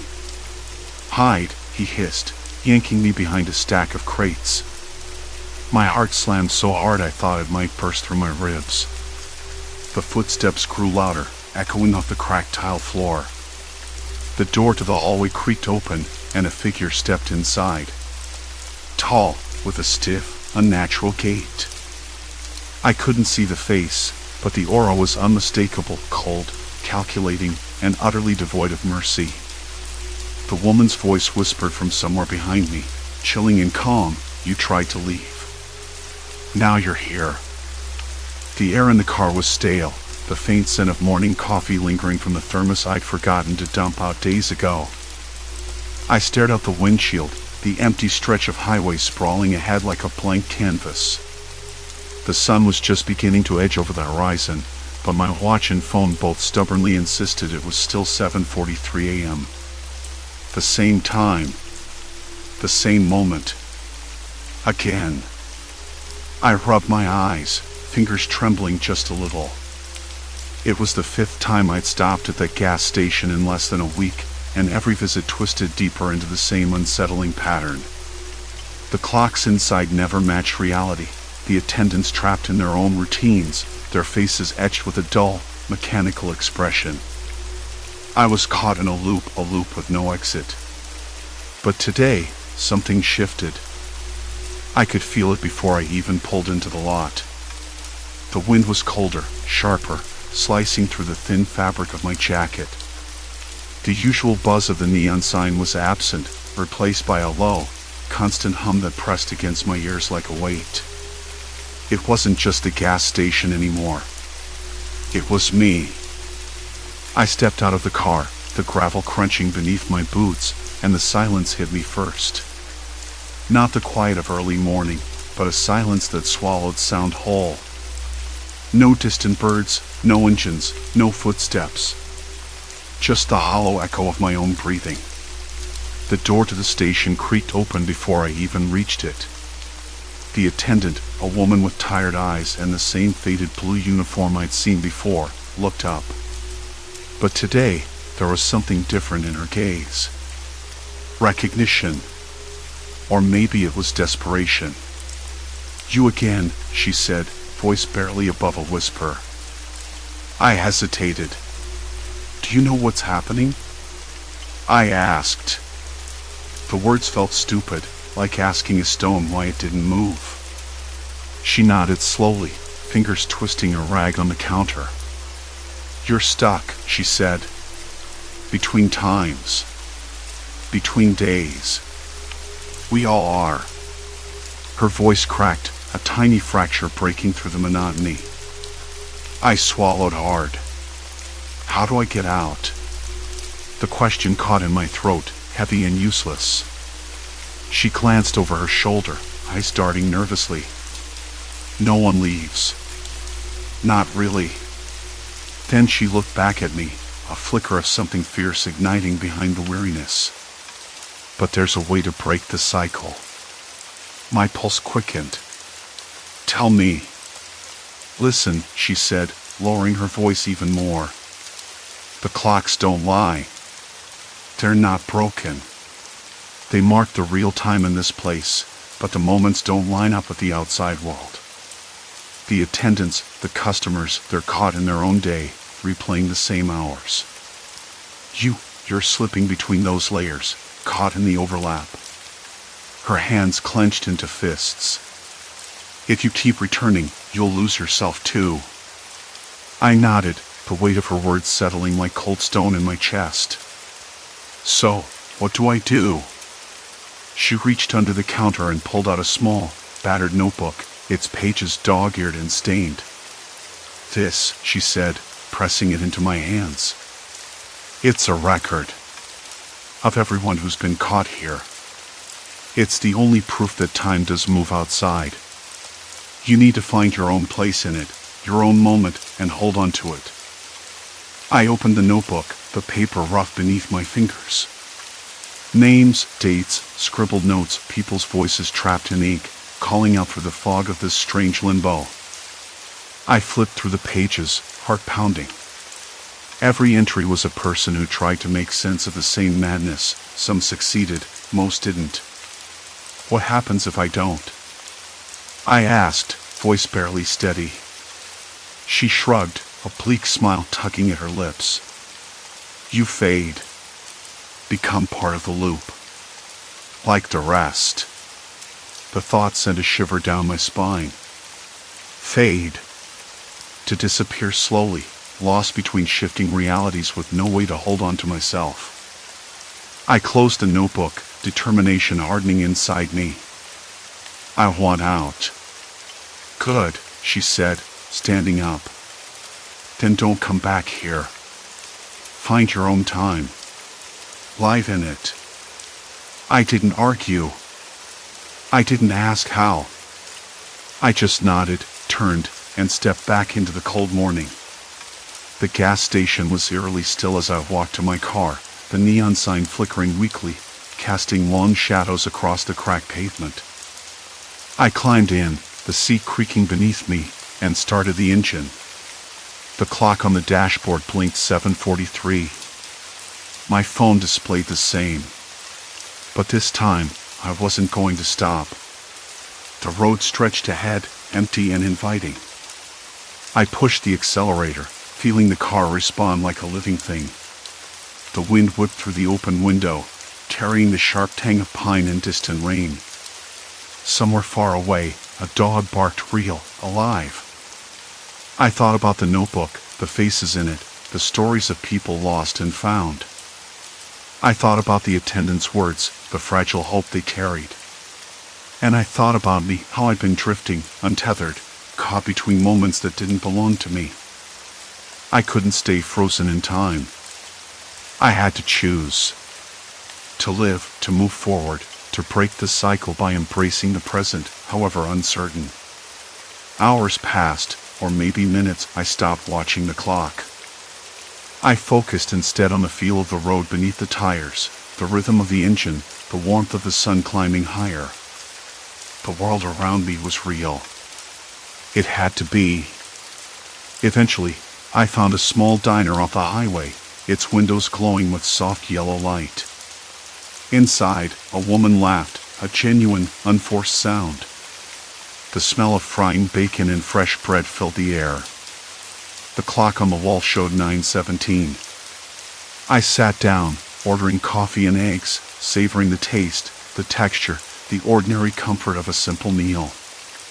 No attendants stuck in loops. No flickering clocks out of sync. Just life, messy and unpredictable. I pulled the notebook from my bag, flipped to a blank page, and wrote my name. Then the date. Then a single sentence, I'm here now. Outside, the world moved on. Time was no longer a trap but a path. And for the first time in weeks, I felt something I hadn't dared hope for: freedom. The road behind me was still, the gas station fading into memory. The loop was broken. I was real again. Story 3, Distorted Dose, Medication Twisting Reality. I never expected a little pill to change the way I saw the world. The first day I started the medication, I noticed a faint buzzing in my head, almost like the hum of an old refrigerator in a quiet kitchen. I was sitting at the kitchen table, the morning sun slipping through the cracked blinds, casting narrow stripes of light across the scratched formica. The coffee was too bitter, and the toast slightly burnt, but I ate it anyway. Routine, I told myself. Keep steady. Most days, I like the predictability. Work, home, the occasional text from my sister. Nothing extraordinary. But somewhere between the second and third dose, the edges of my reality started to blur ever so slightly, like a photo left out in the rain. I couldn't say if it was the medication or just the way my brain was trying to reboot itself. At the office, things got odd. Not loud or obvious, more like the quiet shift in the air, cold and heavy with silence before a thunderstorm. People's faces seemed just a little too still, smiles that didn't quite reach their eyes.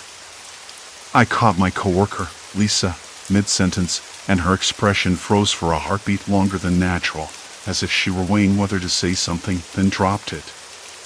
Her voice came out flat, like she'd swallowed a lemon. I blinked. Maybe she was just tired. Later, in the break room, I noticed the way the fluorescent lights flickered overhead, casting a sickly green hue on the peeling paint. The air smelled faintly of burnt popcorn and cleaning spray. I sipped lukewarm coffee, watching Tom, the quiet IT guy, lean back in his chair. His jaw twitched. Did he just smile? Or was it a grimace? I found myself staring longer than I should have, heart thudding awkwardly. He caught me looking and blinked slowly, like he was trying to tell me something without words. I looked away, cheeks burning. I tried to brush it off. Maybe I was just tired. The doctor had warned me about side effects: dizziness, mild confusion, restlessness. That made sense. But the way people moved around me felt different, like I was watching a play where everyone forgot their lines but kept acting anyway. Walking home, the city smelled wet and sour from an early spring rain. The sidewalk was slick, and my shoes squished with every step. A dog barked somewhere down the street, sharp and urgent. I pulled my jacket tighter, fingers numb. The streetlights flickered on reluctantly, their orange glow casting long shadows. At the corner, a man stood still, hands shoved deep in his coat pockets, his face half hidden beneath a cap. As I passed, I caught the barest flicker of a smile, but it wasn't friendly. It was something else. Something I couldn't name. Once inside my apartment, I locked the door and leaned against it, breathing in the faint smell of lemon cleaner mixed with the stale scent of old books. The walls seemed to close in, their pale wallpaper suddenly too bright, too sharp. I walked to the window and looked out. Across the street, the neighbors' windows glowed warmly, silhouettes moving behind curtains. They looked normal. Or at least normal enough. I wanted to call someone. Anyone. But the phone slipped from my sweaty hand and fell to the floor with a dull thud. Silence. Complete silence. Then, just as I bent to pick it up, I caught a glimpse of my reflection in the glass. My face looked tired, worn, but there was something else. A flicker in my eyes. Something I didn't recognize. I frowned, rubbing my hands over my face. Maybe the medication was messing with me more than I thought.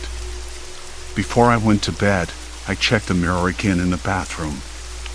The cold light above buzzed faintly, and I thought I saw my reflection blink a moment after I had. It was probably just a trick of the light. Or maybe my mind playing games.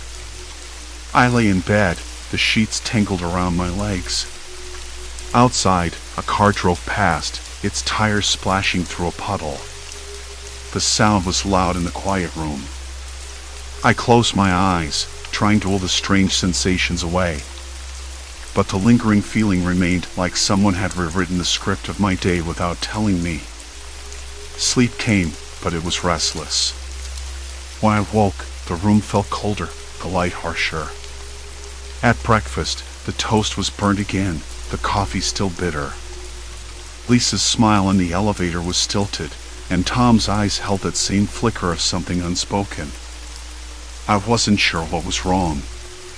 The world? The medication? Or maybe just me? But I knew one thing. I was starting to notice things no one else seemed to see. And that was the beginning of the trouble. The small inconsistencies began to pile up, like cracks in a seemingly solid wall. Doors that should have been locked stood ajar, voices muffled beyond recognition, shadows that lingered too long in the corners of my vision. I caught glimpses of people who shouldn't have been there, figures that vanished the moment I blinked. At first, I questioned my sanity, but deep down, a cold certainty settled in. Something was unraveling beneath the surface of my everyday life. I tried to reach out to ask Lisa or Tom if they noticed anything strange, but their answers were always vague or distracted. As if they were guarding secrets, or maybe trying to protect me from a truth too heavy to bear. The line between reality and illusion blurred, and I felt myself slipping, chasing after fragments of clarity that dissolved whenever I grasped them. And yet, in that haze, a haunting question echoed relentlessly. What if the trouble wasn't just around me, but inside me all along? The morning sun pushed through the cracked blinds in thin, uneven lines, landing on the peeling wallpaper like a spotlight on a stage set for confusion. I lay there, eyes open but not really seeing, replaying the strange moments from the night before. Doors left unlocked, people who vanished like smoke, and those odd expressions, almost deliberate, but just out of reach. And the silence. Not the absence of sound, but a heavy, watchful quiet that seemed to swallow everything whole. I knew I couldn't let it go. Not anymore.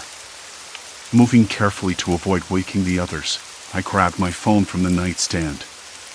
The screen was cold and uninviting, but I needed to start somewhere. A quick message to Lisa. Did you notice anything weird last night? No response. Not even a read receipt. Same with Tom. I stared at the blank screen, the silence answering back like a wall. I dressed quickly, pulling on a worn hoodie and jeans, the fabric rough against my skin. The apartment felt colder than usual, or maybe that was just me. I left the door unlocked, purposeful this time, and stepped outside. The hallway was quiet, the usual hum of early morning replaced by a distant barking dog and the faint scent of burnt coffee from the apartment below. I decided to take the long way to work, through the little park by the library. The path was cracked and uneven, the grass overgrown in patches, and the air smelled faintly of damp earth and melting snow. People passed by, their faces familiar but different. Not physically, but in the way their eyes flicked past me, like they were hiding something or afraid of being caught. I shook my head. Paranoia, probably. Then I saw it. A man sitting on a bench, alone, his hands folded tightly in his lap. At first glance, he looked normal enough, middle-aged, wearing a dark jacket, a face marked by years of hard work. But his smile, it was too wide, stretched thin across his face like a cracked mask, and his eyes didn't reach it. They were cold, distant, like he was watching something only he could see. I stopped a few feet away. He looked up, and for a moment, his expression shifted, softened, almost human again. Then back to that jagged grin. I swallowed hard, the back of my throat dry. "Hey," I said, voice rough. "Do you feel different today? Like something's off?" He blinked, head tilting slightly. "Different how?" I hesitated. "I don't know. Like the world's a little cracked." He laughed, a short, dry sound. "Maybe you just need more coffee." I forced a smile and nodded, but his eyes never left mine. There was something in that look, something unspoken. I wanted to ask more, but the moment slipped away like smoke in the wind. He stood abruptly and walked off, vanishing between the trees. I kept moving, heart still racing. At work, the office felt like a different place too. The fluorescent lights buzzed overhead, flickering just enough to unsettle. My coworkers were there, but their faces seemed wrong. The smiles too tight, the laughter too forced. Even Lisa. I caught her watching me from across the room, with its faint smell of dust and decay, then quickly looking away when I met her gaze. During a meeting, I noticed Tom tapping his pen rhythmically against the table, his eyes darting to the door every few seconds. When I asked if everything was okay later, he brushed it off, but there was a tremor in his voice. "I don't know what you're seeing," he said quietly, "but maybe you should talk to someone. A professional." That word professional made me flinch. Was I losing it? I wanted to scream that no, this was real. That something was wrong with them, not me. But the doubt was creeping in, like a slow poison. Back at my desk, I pulled out the bottle of medication, the new prescription that started it all. The label was plain, the instructions clear, 1 pill every morning. I stared at it, the plastic cold and impersonal in my hand. Could this be the cause?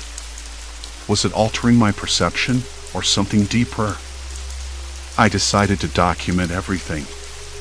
Notes, observations, times, places. If I was spiraling, maybe this would help me find a pattern. Or maybe it would prove to myself that I wasn't alone in this. By mid-afternoon, I noticed the subtle changes growing more intense. A woman at the coffee machine, her eyes flickered with something like fear when I approached, then quickly masked by a polite smile.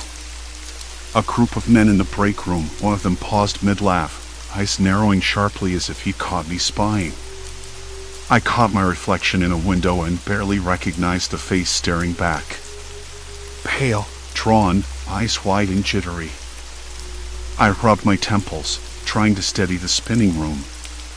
The air felt thick, like I was underwater, and the faint scent of something metallic lingered in my nose. On the way home, the street seemed emptier than usual. Streetlights flickered overhead, casting long shadows that stretched and twisted like fingers.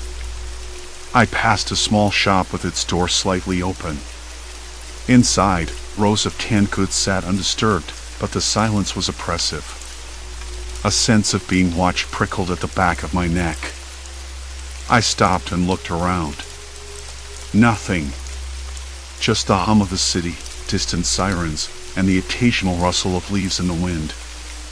At home, I found a note slipped under my door. No handwriting, just a series of numbers and letters, a code, maybe. I traced the rough edges of the paper with trembling fingers. My mind raced. Who would leave this? Why here? Was it a warning? An invitation? I wanted to call Lisa, to demand answers, but the phone felt heavier in my hand. I couldn't shake the feeling that whoever was behind this was closer than I thought, watching me from just beyond the veil of normalcy. Later, as dusk settled, I sat by the window, the city lights blinking on one by one.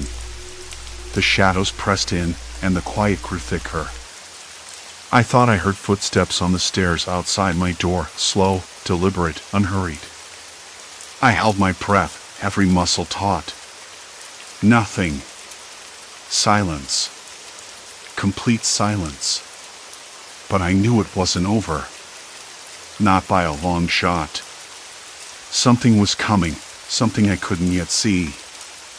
And maybe, just maybe, I wasn't ready for what that meant.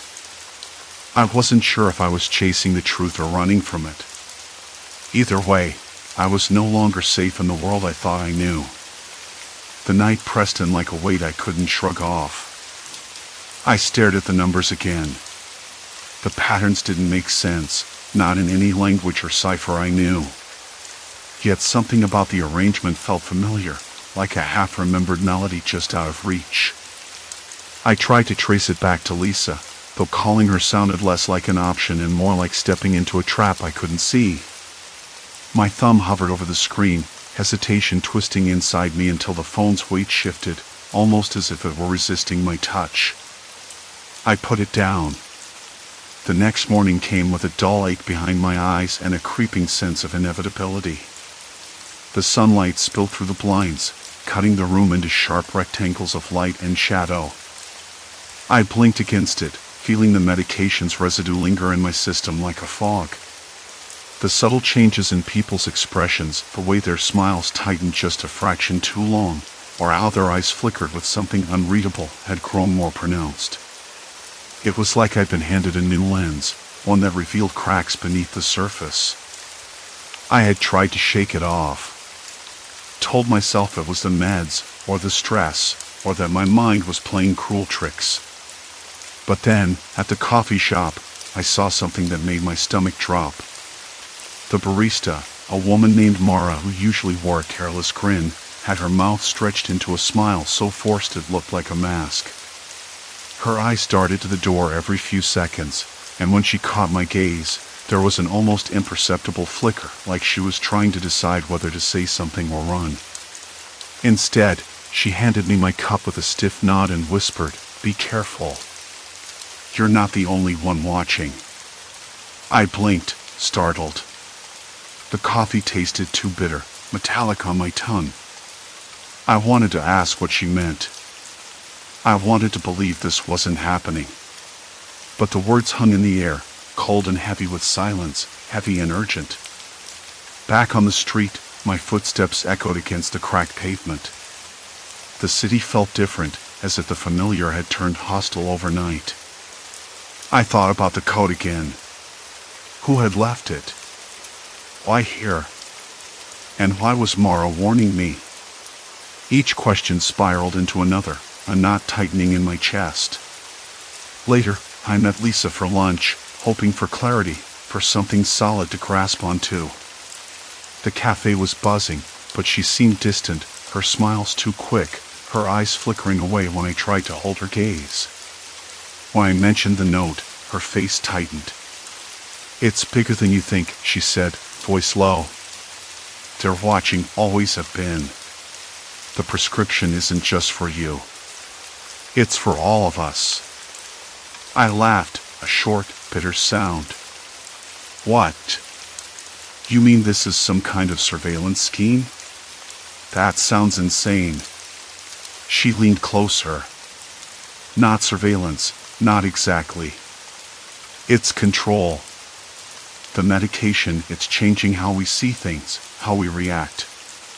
That code you found? It's a key. But once you start seeing, you can't unsee. There's no turning back. The words sank into me like cold water. I wanted to argue, to tell her I was fine, that I was just tired. But the truth was creeping under my skin, crawling into every corner of my mind. After lunch, I walked without direction. The city's noises shifted. Conversations paused when I approached, eyes flicking to me with something unreadable.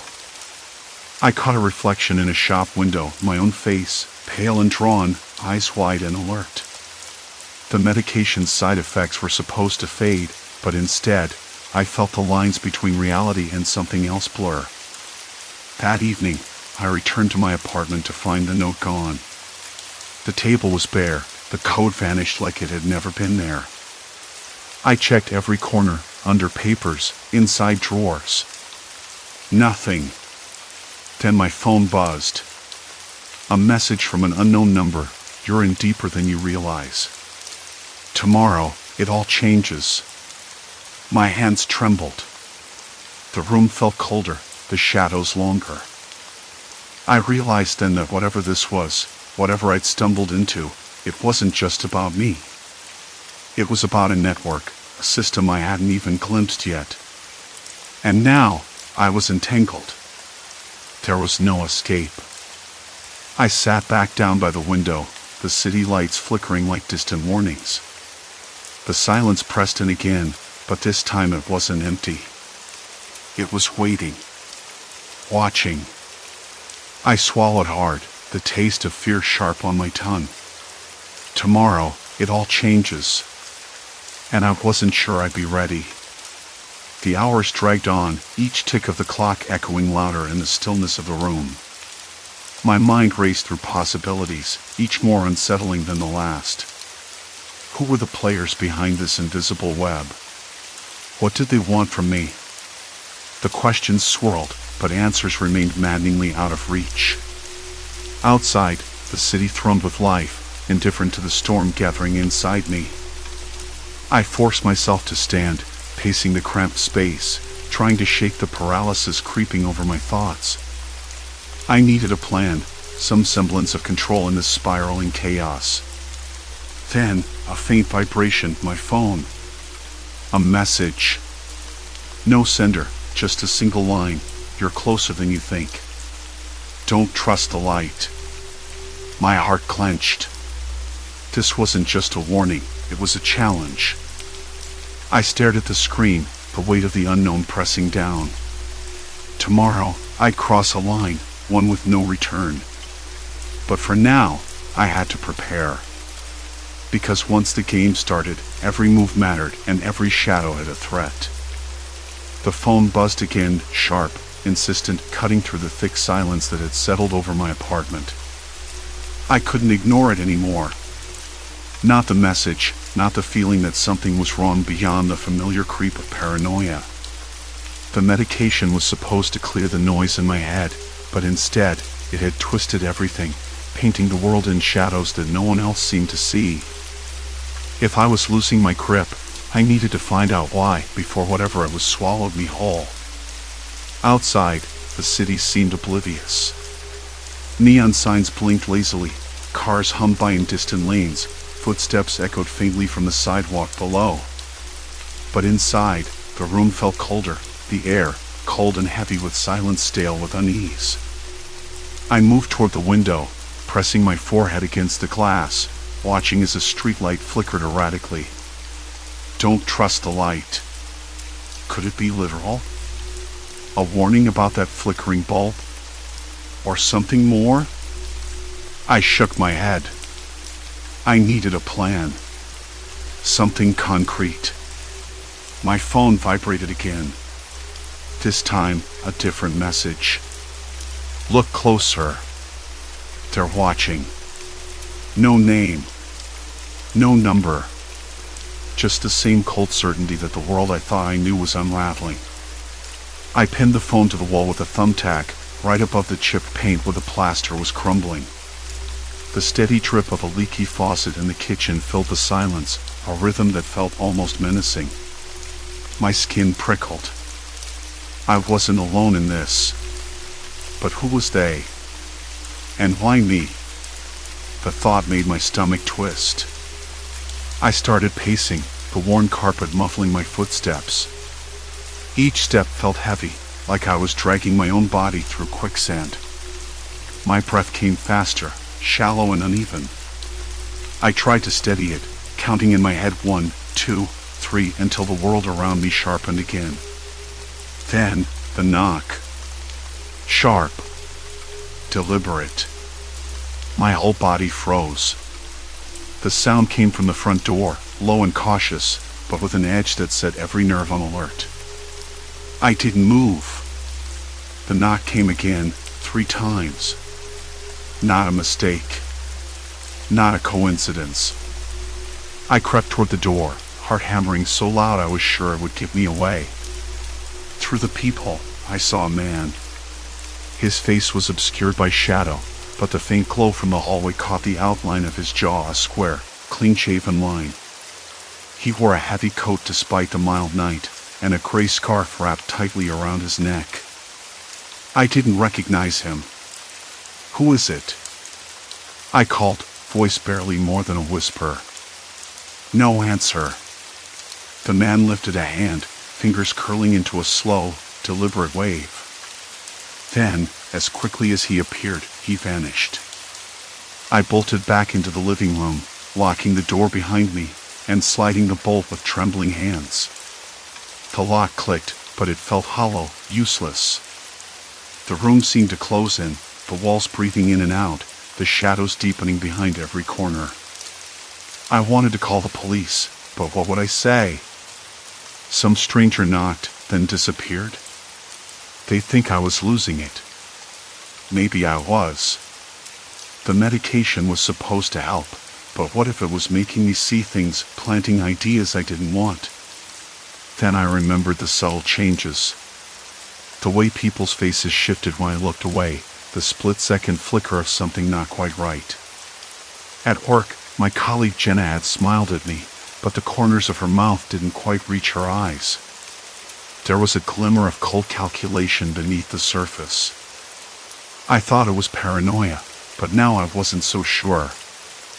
I pulled my notebook from the shelf, the one I'd started after the first changes, scribbling down every odd look, every strange behavior. Flipping through the pages, the handwriting jagged and uneven, I saw a pattern emerging. Not random. Intentional. Someone was watching me. And they weren't alone. A sudden noise from the kitchen made me jump. The fridge door creaked open, then slammed shut. I raced over, heart in my throat, but nothing was out of place. No sign of anyone. The faint smell of cold steel and old food lingered in the air. I closed my eyes, took a deep breath, trying to calm the storm inside. It was just the owls settling. Or maybe the medication making me imagine things. But I couldn't shake the feeling that the shadows were moving, shifting just beyond my sight. I checked the clock. Almost midnight. Time to decide. I needed to confront this, whatever this was. Grabbing my coat, I slipped into my shoes, the leather stiff and unfamiliar after weeks of neglect. The city lights outside promised nothing but cold indifference. But I had to try. I stepped out into the hallway, the building silent except for the distant hum of the elevator. The air was colder here, sharper against my skin, carrying the scent of damp concrete and something metallic, blood, maybe? Or just rust. My fingertips tingled. I moved toward the stairwell, heart pounding louder than the echo of my footsteps on the concrete stairs. The flickering bulbs cast distorted shadows, making the walls seem to bend, to lean closer. I swallowed hard, the taste of copper sharp on my tongue. Halfway down, a door slammed somewhere below, a sudden, thunderous noise that made me jump. My hands were clammy, palms pressed against the cold railing. I wanted to turn back, to retreat to the safety of my locked apartment, but the message on my phone burned in my mind. You're closer than you think. Closer to what? To who? At the bottom of the stairs, I hesitated. The hallway stretched out, dim and narrow, the far end swallowed in darkness. I needed to see it for myself. I stepped forward. A figure emerged from the shadows, tall and slow-moving. My breath caught. The man from the door. Closer now, clearer. His eyes, dark, unreadable, locked onto mine. A faint smile crossed his lips, but it didn't reach his eyes. There was something cold, calculated there, like he was testing me, measuring how much I could bear. You're looking for answers, he said quietly, voice low and steady. But some truths aren't meant to be found. I swallowed hard, a dry lump catching in my throat. Who are you? What do you want? He tilted his head, as if considering the question. It's not about what I want. It's about what you're willing to lose. A shiver ran down my spine. I wanted to back away, to run, but my feet felt rooted to the spot. The medication, I wondered if it was clouding my judgment, twisting reality, or if this was real. The man's presence was undeniable. Solid. Why me? I whispered. He smiled again, sharper this time, almost cruel. Because you saw it. The cracks. The lies. You're the only one who can unsee. A sudden noise behind me, a faint scraping, a soft breath made my head snap around. Empty hallway. The silence pressed in again, thick and suffocating. When I turned back, the man was gone. Only the faint scent of his cologne lingered, something woody, sharp, unsettling. I stood there, breath ragged, heart pounding like a drum in my chest. The city outside was still, distant and uncaring. But inside me, the darkness was spreading. The game had started. And I was already losing. The silence in that hallway lingered long after he vanished, folding around me like a damp blanket. I stood frozen, breath shallow, the taste of stale air bitter on my tongue. The faint scrape, nothing, and yet it had shattered the moment, pulled me back from that strange, cold clarity in his eyes. I wanted to run. I wanted to tell someone. But the words stuck like broken glass in my throat. It was nearly dawn when I finally slipped out of the building, the early light weakened gray. The street smelled of wet concrete and something sour, maybe garbage left too long in the rain.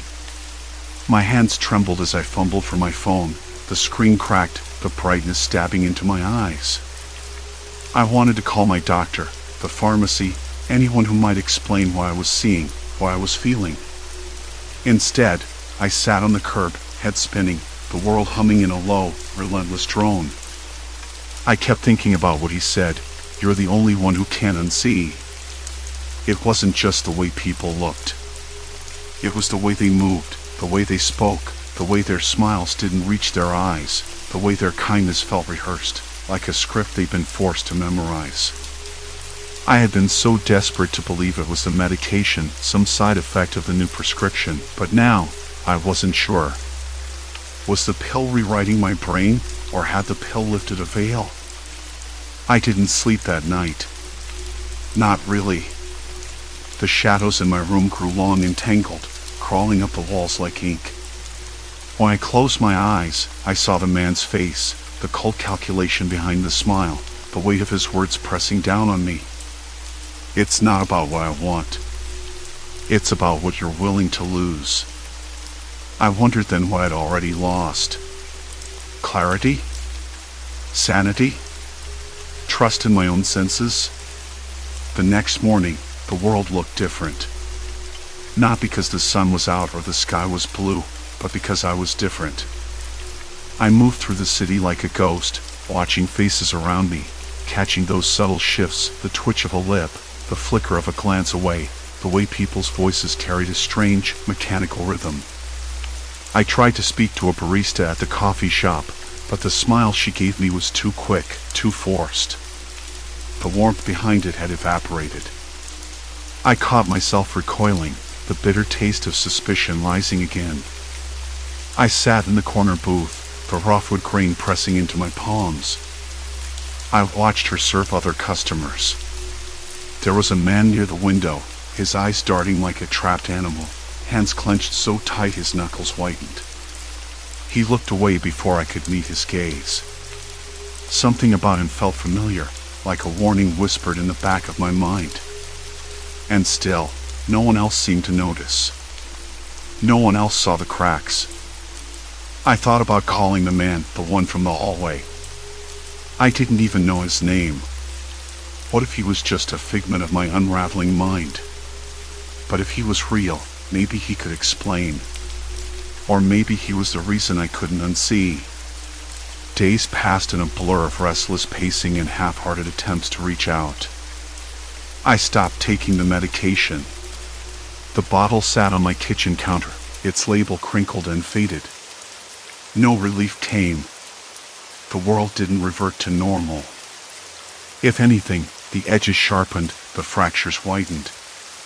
One afternoon, I found myself back at the hospital lobby, the sterile scent of antiseptic and old coffee filling the air.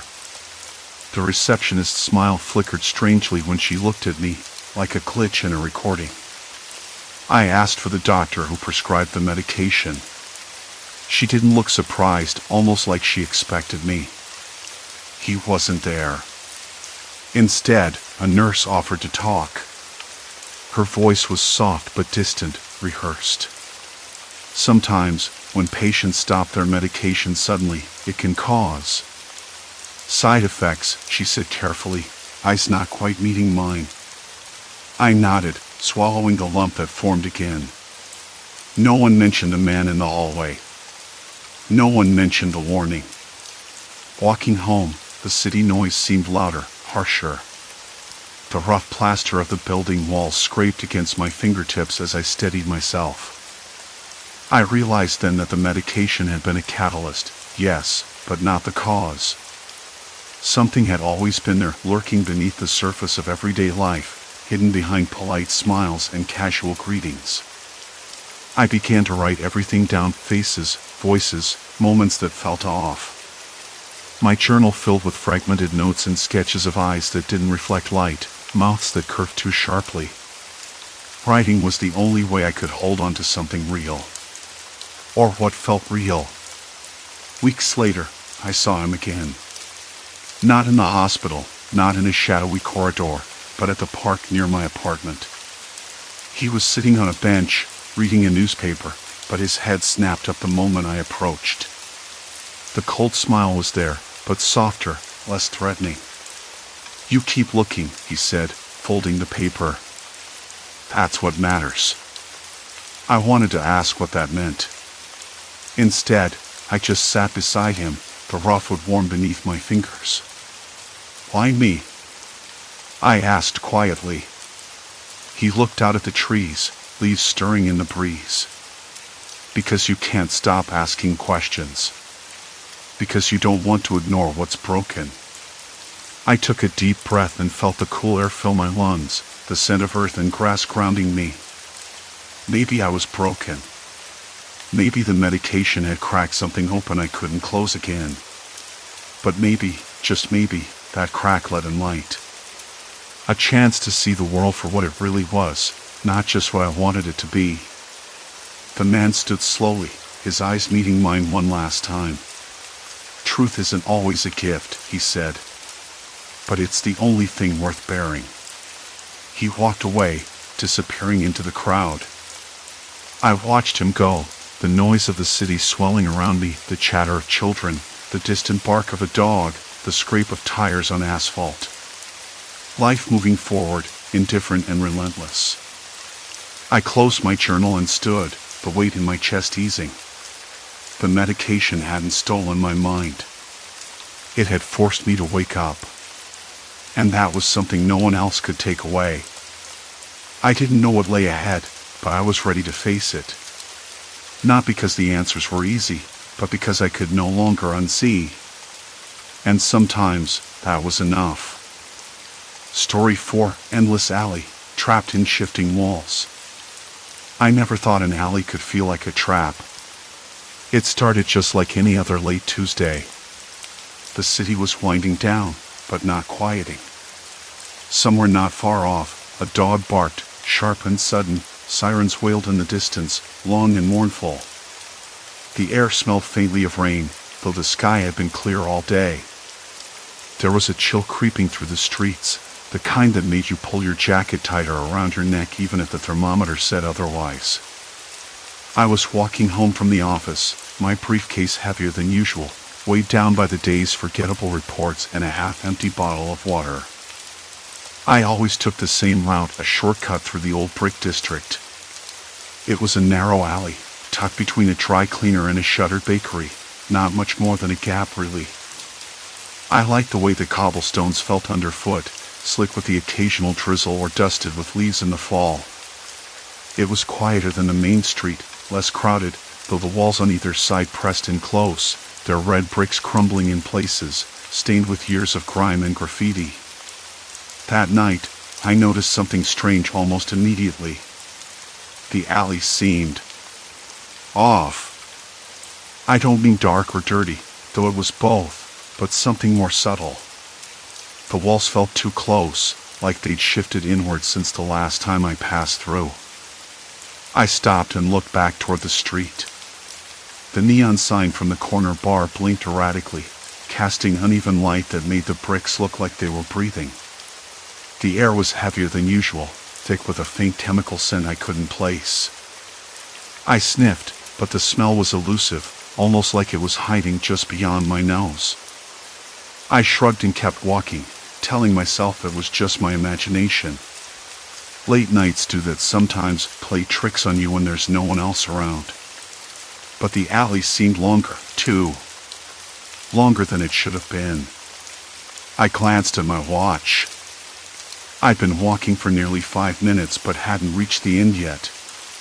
That's when a low groan echoed from somewhere ahead, a sound like metal bending or a distant wall shifting. My footsteps faltered. I looked around. No one in sight. The streetlights at the entrance flickered, then steadied as if nothing had happened.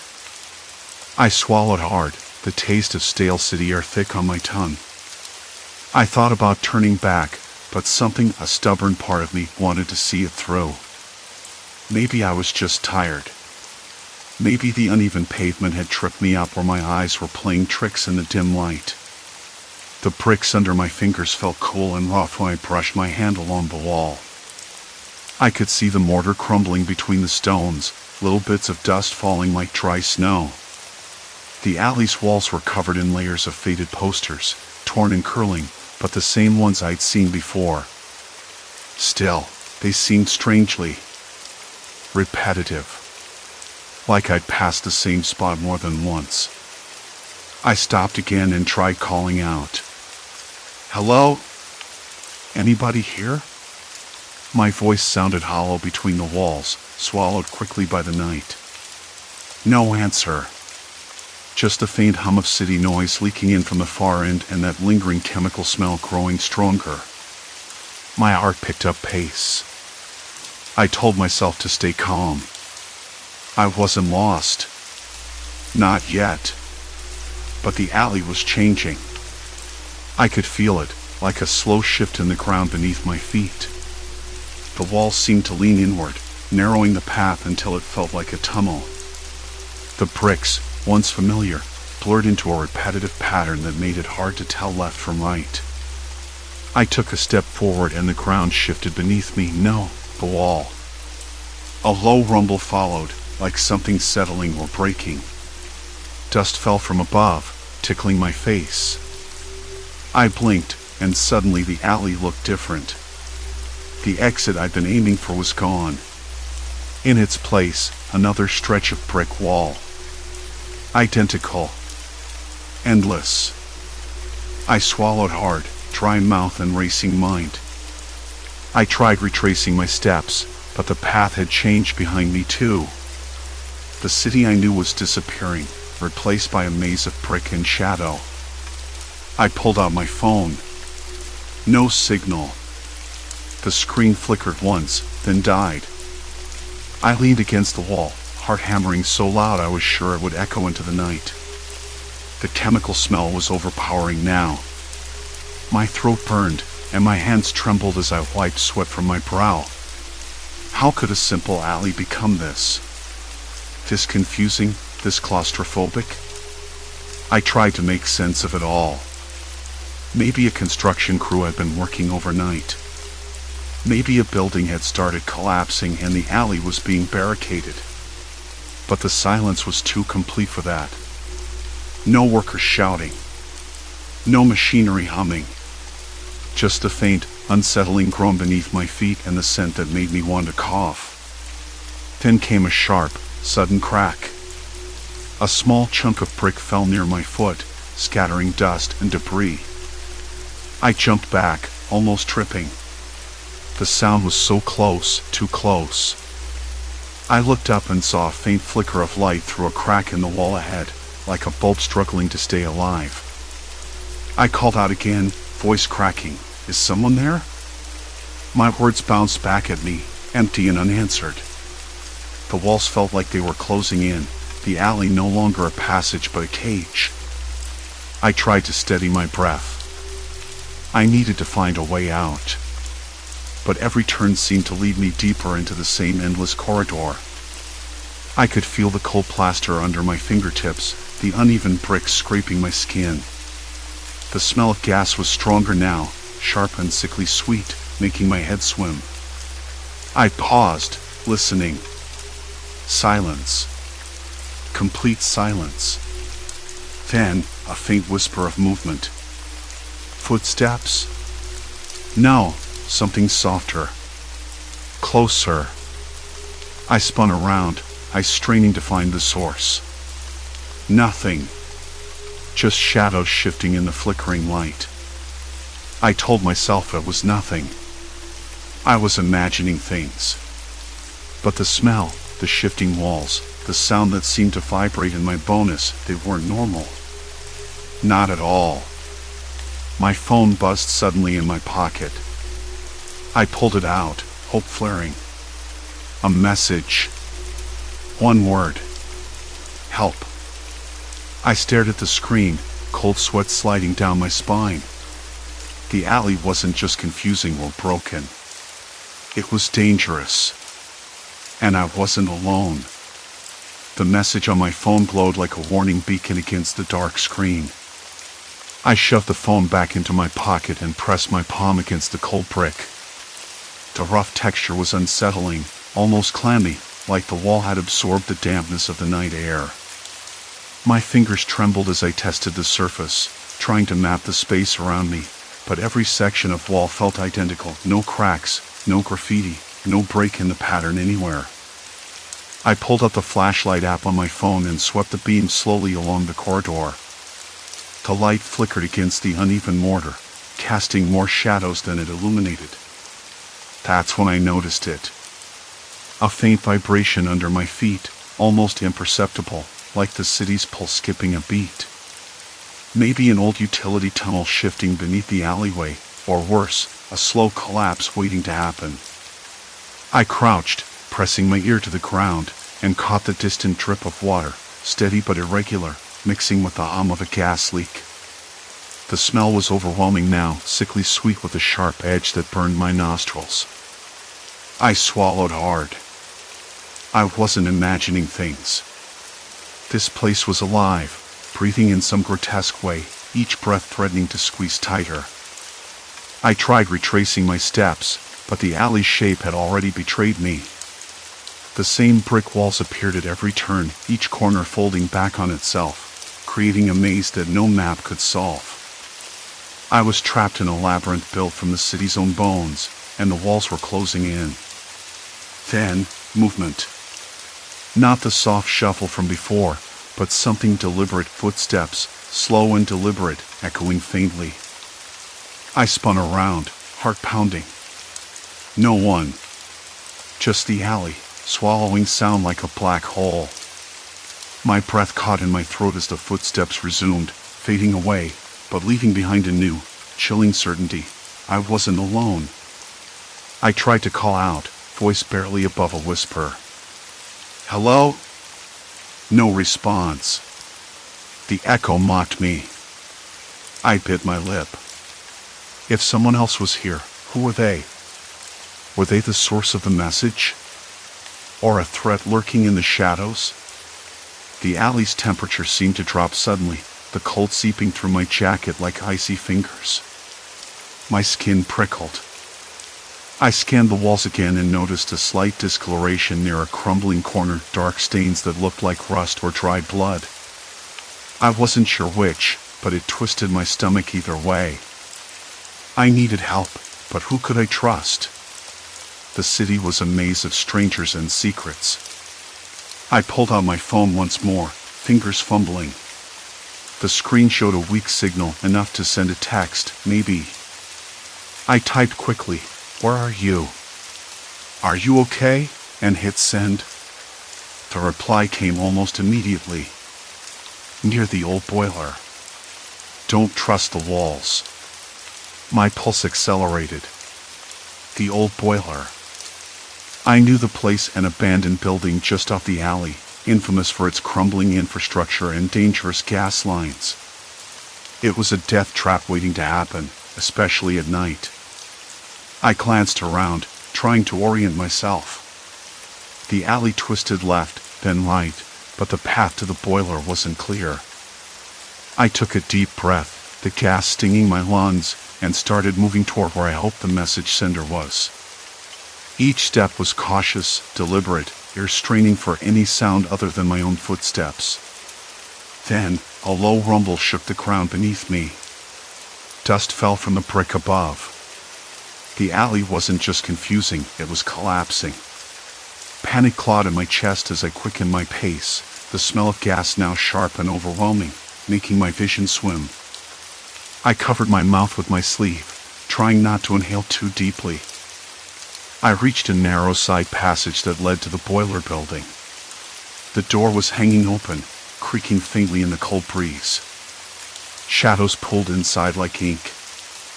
I stepped in, the floorboards groaning beneath me. The air smelled worse here, thick with decay, rust, and that unmistakable chemical bite of leaking gas. A figure moved in the gloom. Relief surged through me, but it was mixed with something else, suspicion, fear. The person was hunched over, coughing, clutching their side. "I didn't think anyone else would come," they said, voice hoarse. "Who sent the message?"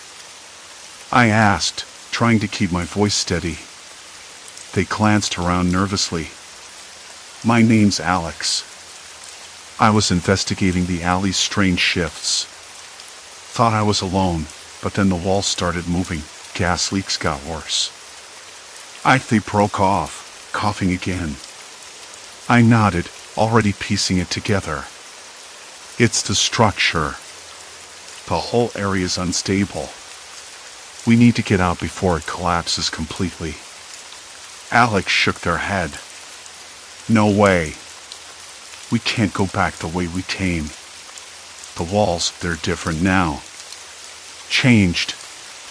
Like they're rearranged." I swallowed hard. The maze wasn't just confusing, it was actively shifting. That explained everything, the dead ends appearing where there were none, the corridors looping back endlessly.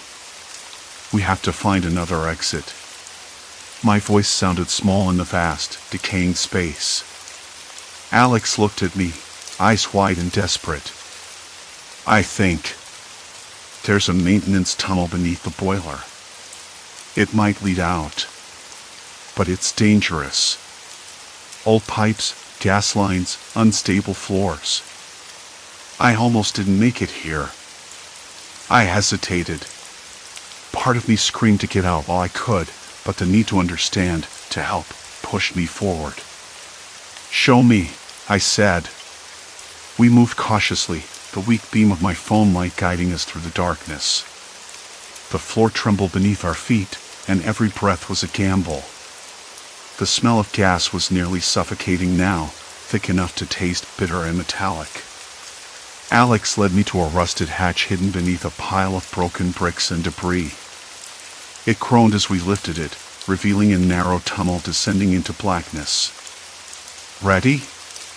Alex asked, voice barely a whisper. I nodded, heart hammering. We climbed down, the stale air pressing in on us, thick with the scent of oil and decay. The walls were damp, cold to the touch, and the floor slick with something I couldn't identify, maybe water, maybe something worse. Every step echoed, a lonely drumbeat in the suffocating silence. Then, a sharp hiss cracked through the air. I froze. A faint, steady leak. Gas. The tunnel was flooded with it. Alex's face paled. "We need to move. Now." My hands shook as I followed them deeper, every instinct screaming to turn back. But the way forward was the only way out. The walls behind us were sealed tight, unstable.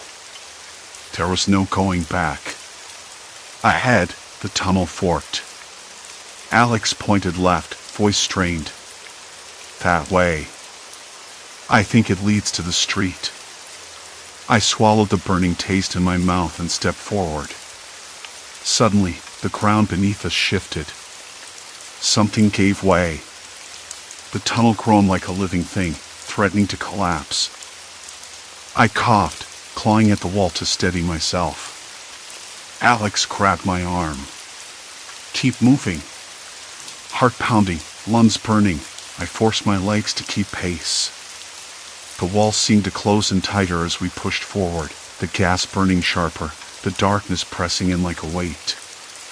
Then, light. A faint glow at the tunnel's end. Hope surged, but so did doubt. Was it the street? Or something worse waiting in the shadows? I didn't know. But I had no choice but to find out.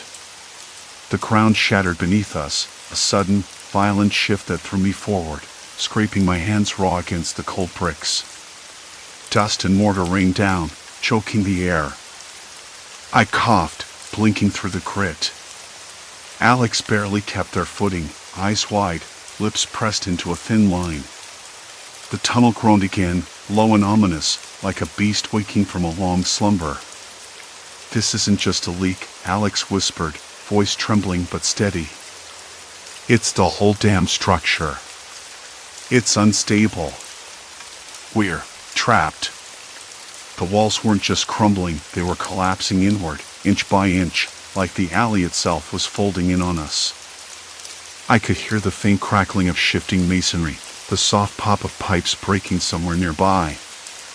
The stale smell of oil mixed with something acrid, a sharp, chemical sting that burned the back of my throat. I swallowed hard, tasting bitterness that wasn't from anything I'd eaten. My fingers scraped along the damp wall, rough and cold, trying to find something stable to hold on to. But there was nothing. Just the cold, slick surface and the growing pressure of the tunnel closing in. "We can't stop here," I said, voice rough. "If we do, we'll be buried alive." Alex nodded, stepping forward, their breath quick and shallow. "The left fork, like I said. It has to lead out." I wanted to argue, wanted to say maybe we should try the right, or even turn back somehow, but the truth was, there was no turning back. The entrance behind us was sealed tight, rubble packed like a tombstone. Every instinct screamed that the alley outside had changed, too. It wasn't just a tunnel, it was the whole damn place. We moved on, the floor slick beneath our feet. My shoes squelched in some kind of oily residue that smelled faintly like rotten eggs, the gas, unmistakably. I tried not to breathe too deeply, but the stale air was everywhere, filling my lungs with each step. There was a buzzing in my ears now, like distant static, and a faint vibration underfoot. "Alex," I stopped suddenly, pressing my palm against the wall to steady myself. "Do you think this is all natural? The leaks, the collapse. It feels deliberate. They looked over, eyes sharp despite the exhaustion. I've been thinking the same. It's too perfect, too calculated. This isn't just a failing building. Someone's been tampering with the infrastructure. The idea hit me like a punch to the gut. Someone wanted to trap us here. But why? For what purpose? The gas leak wasn't just a hazard, it was a tool, a slow suffocation designed to keep us disoriented and pinned down. Ahead, the tunnel narrowed, the brick walls closing in so tightly I had to turn sideways. The ceiling sagged, threatening to fall at any moment. The faint glow from my phone's flashlight flickered, casting long, twitching shadows that made the walls look like they were breathing. I swallowed the rising panic. We're not just lost. We're hunted. Alex's jaw tightened. I don't like the sound that seemed to vibrate in my bones of that. Whoever did this knew exactly when we'd be here. I remembered the street signs outside, the way the alley had seemed familiar one moment and alien the next, like it was shifting, folding in on itself. Not supernatural, no. Just a maze of identical brick walls, carefully engineered to confuse anyone who dared enter. Do you think they're watching us?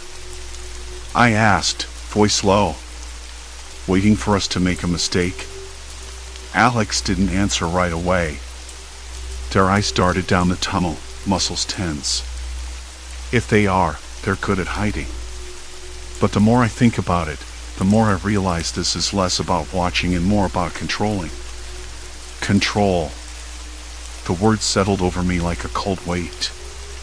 We were pawns in a trap meticulously laid out, one that could close in at any second. The gas leak was worsening. My head felt light, my vision blurring at the edges. Every breath was a gamble. Keep moving, Alex urged, voice strained. We can't afford to stop. The tunnel forked again, a perfect mirror of the last junction. Left or right? Both looked identical, same peeling paint, same grimy pipes overhead, same faint hum of escaping gas. I hesitated, panic clawing at the edges of reason. Left, I said finally, because Alex had said it first, and I clung to that certainty like a lifeline. We pressed on, the walls closing in tighter with each step.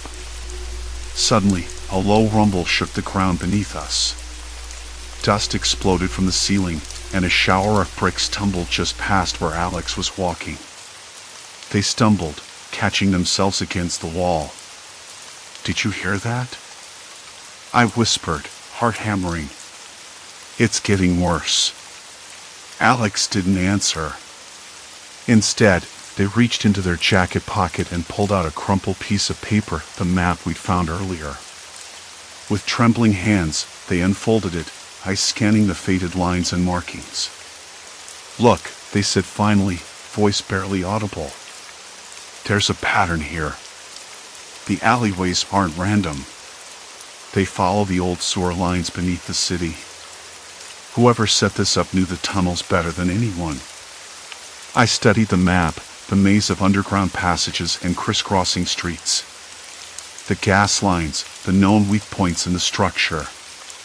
It was all there, hidden in plain sight. We're walking right into it, I said, a cold dread settling in my stomach. There's no way out. Not without triggering something worse. Alex nodded, mouth tight. We've passed the point of no return.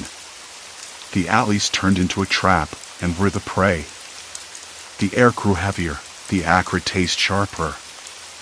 My lungs burned, and I fought the rising dizziness. I could feel the walls pressing closer, the tunnel shrinking until it felt like I was inside a coffin carved from brick and gas. A sudden, metallic clang echoed somewhere deep in the darkness, and then, faint but unmistakable, the sound of footsteps. Slow. Deliberate. I froze, every hair on my body standing on end. Did you hear that? I breathed. Alex nodded, eyes wide. We're not alone down here. The The footsteps grew closer, echoing off the brick walls, a steady rhythm that matched the pounding in my chest. "Stay calm," Alex whispered. "We don't know who it is or what they want, but we can't let them find us." I swallowed the thick, bitter taste in my mouth and forced myself to move. One step, then another. The walls didn't just confine us, they closed in, suffocating, unyielding. The gas thickened, a silent threat in every breath. There was no turning back now. Not with the walls crumbling behind us and footsteps closing in ahead. We had crossed the point of no return. And the alley was waiting. The footsteps kept coming. Not faster, not slower, just the steady, deliberate clack of boots or shoes on brick. Some were close, but not close enough to see who or what it was. The tight press of the alley wall seemed to swallow any chance of escape. My lungs burned deeper with every breath, the acrid tang of gas thickening the air, making it hard to think or even focus. I could taste it, a bitter metal on my tongue, like licking a battery. Alex was barely a whisper beside me, his voice rough. "We've got to move. Now." I wanted to argue, wanted to insist we stay put and make a plan, but the metallic clang from earlier echoed again, louder this time, like a warning bell. The sound bounced off the walls in a way that made me dizzy, like the alley itself was closing in. The bricks didn't feel solid anymore. They seemed to pulse, shifting just out of the corner of my eye. I blinked fast, but the disorientation didn't stop. I swallowed hard, trying to steady my shaking hands. "Okay," I said, voice tighter than I wanted. "Lead the way." We slipped forward, careful, the soles of our shoes scraping the uneven bricks underfoot. The alley stretched ahead, an endless maze of identical walls, identical shadows, identical dead ends. My skin prickled with a cold sweat. I didn't trust the place. Not anymore. "I know how that sounds," I muttered, more to myself than Alex, "but I swear the walls are moving." Alex glanced back, eyes dark and suspicious. "You're not losing it." "I feel it too." We turned a corner, then another, the footsteps never far behind, like a heartbeat we couldn't shake. The smell of gas grew thicker, sharper. My throat itched, and I fought the urge to cough. It felt like breathing in smoke, heavy and choking. I gripped the rough surface of the bricks, the plaster crumbling under my fingers, dust falling like tiny snowflakes. Suddenly, a soft rumble beneath our feet. The ground vibrated briefly, like a distant train, but there was no train nearby. The alley shifted again. The walls seemed to lean in, narrowing the passage. "We're not just trapped," Alex said, voice low, urgent. "This whole place is collapsing." Panic squeezed my chest. The thought of bricks and mortar crumbling over us, trapping us in a tomb of silence, was worse than any shadow in the dark. "Do you think it's intentional?" I asked. "That someone's making this happen?" Alex hesitated. "I don't know. But whoever's doing it knows exactly how to keep us disoriented." We rounded another corner, and the footsteps stopped. Just stopped. Silence. Complete silence. My breath hitched. I pressed my back against the wall, heart hammering. The only sounds were our ragged breaths and the faint drip of water somewhere ahead. "Now what?" I whispered. Before Alex could answer, a voice, soft, deliberate, cut through the quiet. "You shouldn't be here." The words weren't shouted, but they landed like a blow. "Somewhere just ahead," the voice repeated, clearer this time. "Turn back." I swallowed hard, tasting bile. The voice was close, but the speaker remained hidden in the shadows. I could hear the faint scrape of fabric against brick. Alex's body tense beside me. "We have to find them." "No," I said, shaking my head. We don't know who they are. Could be a trap. The voice laughed then, low and hollow, echoing between the walls. You don't get to decide. My hands trembled. The gas burned deeper in my lungs, making every breath a struggle. The walls felt like they were breathing, inhaling and exhaling, pushing us towards some unknown fate. I don't want to die in this place, I said, voice cracking. Neither do I, Alex whispered back. But if we stay, we will. We moved cautiously, every step measured, every sound amplified in the claustrophobic alley. The bricks beneath my fingertips were loose now, crumbling faster like the alley itself was eroding beneath us. A sudden, sharp creak echoed from above. Dust rained down. A chunk of plaster broke free, narrowly missing Alex's shoulder. Look out! I shouted, grabbing him just in time. Our eyes met wide, wild, desperate. This place is falling apart, Alex said, voice trembling. I nodded, swallowing the lump in my throat. The gas leak was getting worse. I could feel it creeping into my mind, dulling my edges, making everything surreal. Keep moving, I urged. Find a way out. But the alley had other plans.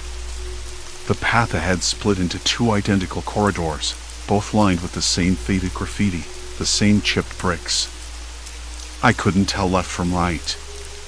The footsteps, no, the presence had returned, circling us like a predator. Which way? I asked, panic rising. Alex shook his head.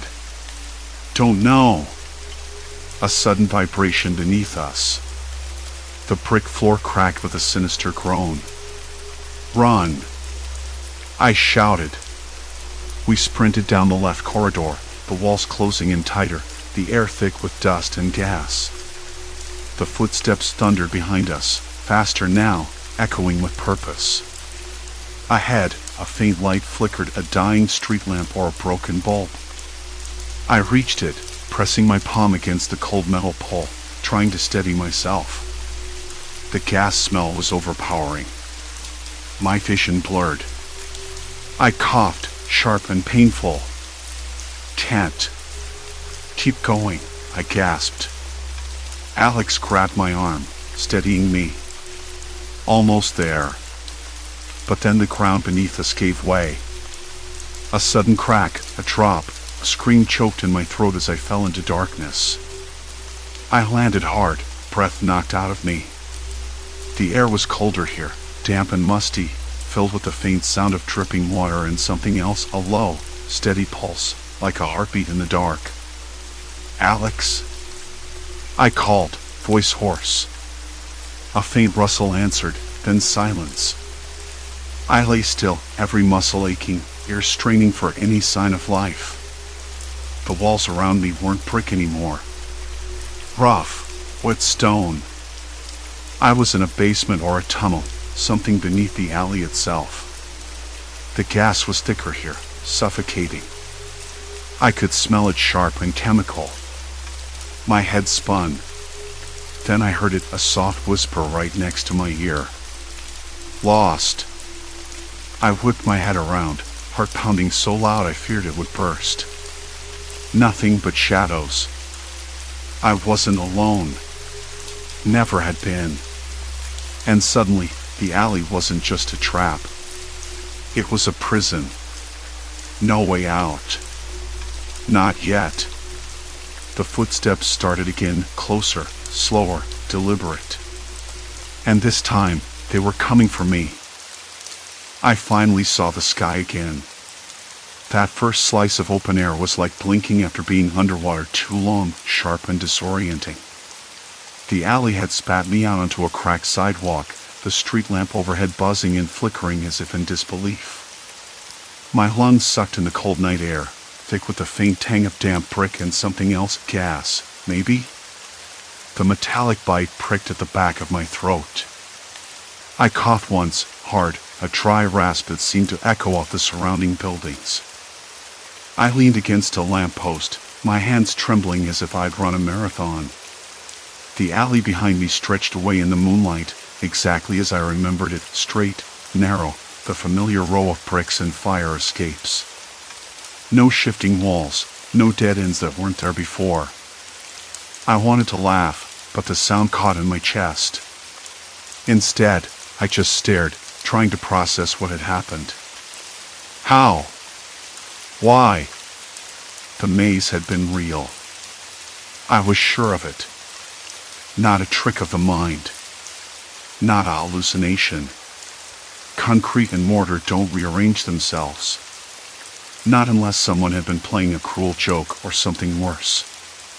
But who? And how? My phone was dead. Of course it was.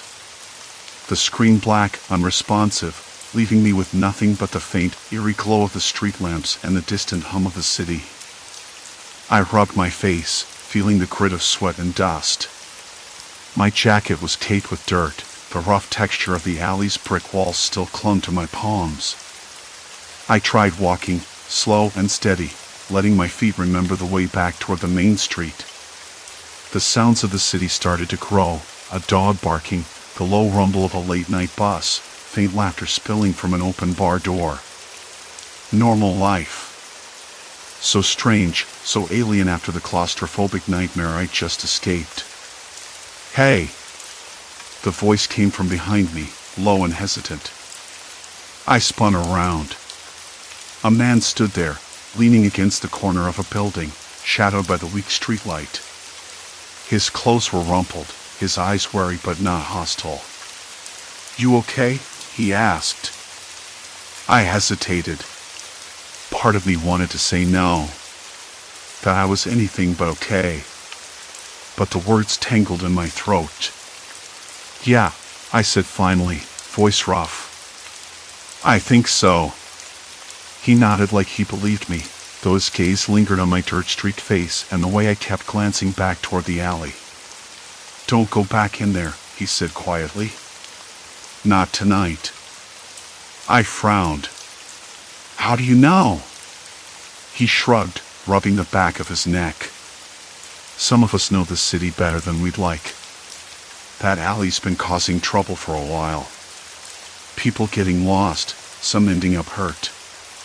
Collapses, gas leaks, they say. No one knows exactly what's going on, but it's not safe. Not after dark." I swallowed hard, feeling the weight of it settle over me. The maze wasn't just some weird anomaly. It was a trap. A death trap. Why doesn't anyone fix it? I asked, voice barely above a whisper. He looked down the street, shoulders slumping. Cities broke. Bureaucracy's worse. And it's not just the alley. Places like that get forgotten until someone gets hurt badly enough.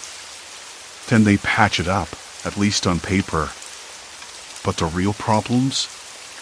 They stay hidden. I nodded slowly, the truth sinking in. The city was a living thing, but parts of it were rotting from the inside out. And the alley was one of those parts. "Thanks," I said finally, "for warning me."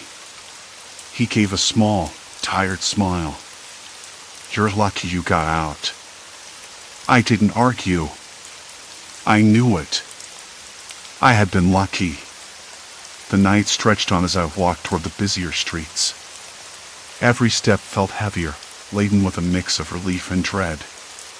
Relief that I was safe. Dread for anyone else who might wander into that shifting maze, unaware of the invisible dangers waiting in the dark. At the bus stop, I sat on the cold metal bench, fingers tracing the chipped paint.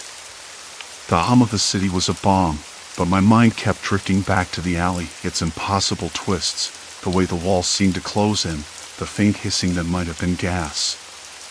I could still feel the rough bricks beneath my fingertips, smell the damp earthiness mingled with something sharp and chemical. I realized then that the alley was more than just a physical trap. It was a test. A harsh reminder that even in the familiar, the city could turn against you. That beneath the surface of everyday life, danger lurked in the cracks and shadows, waiting for the careless or the unlucky. The bus arrived, its headlights cutting through the darkness. As I climbed aboard, I took one last look back. The alley was quiet now, unassuming, just a narrow gap between buildings. No shifting walls. No maze. But I knew the truth. And I knew I would never walk that way again. The ride home was slow, the city lights blurring past the window. My hands finally stopped shaking. I let out a breath I hadn't realized I'd been holding. The nightmare was over. Or at least, this one was. I thought about telling someone. The police. The city. Maybe even a reporter. But who would believe me? A shifting alley? Gas leaks and collapses no one wanted to fix. It sounded crazy. Dangerous, but unbelievable. Still, I couldn't keep it to myself. Not entirely. Maybe I'd start small. A blog post. A message on a neighborhood forum. Something to warn people, not with fear, but with facts. Because if I learned anything that night, it was that fear wasn't the enemy. Ignorance was. I pulled my jacket tighter around me as the bus rumbled forward. The city was waking up, stretching into the early hours, and I was moving away from the maze, from the dark. But the memories stayed vivid, the cold brick under my hands, the shifting walls, the smell of gas and dust, the loneliness of being lost in a place designed to trap you. I wasn't the same person who had entered that alley. I had changed. Hardened, maybe. More aware. More cautious.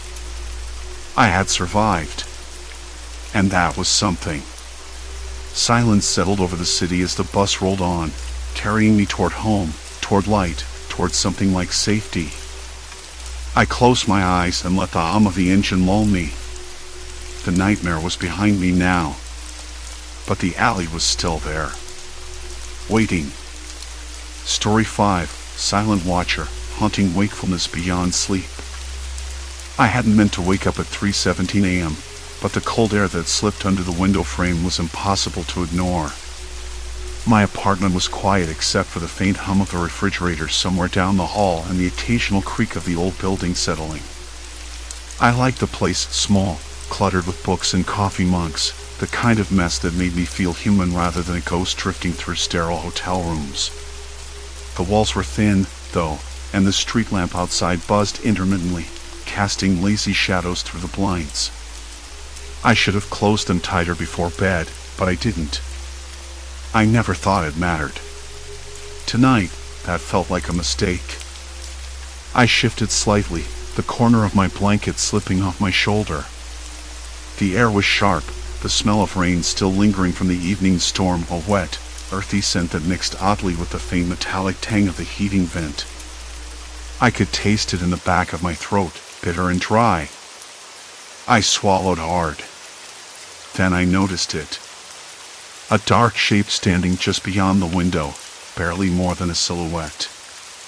I blinked, thinking it was a trick of the light, a shadow cast by the crooked gutter or a stray branch from the tree scraping the glass. But no!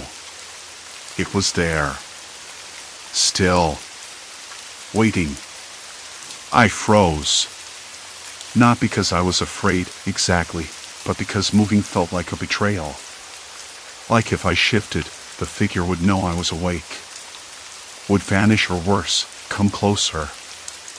I didn't want to look away. I didn't want to blink. My heart didn't race, it thudded, steady and loud, as if trying to drown out the noise of my own thoughts. I told myself it was nothing. Some late-night wanderer, a drifter who found the street lamp a good place to pause. I know how that sounds, but it seemed plausible. Still, the figure didn't move. And neither could I. Minutes passed like hours. I finally exhaled, the breath catching in my throat. The shadow remained unmoving, like a stain on the glass. I forced my eyes to scan the shape, hoping for some detail that would make it less ominous.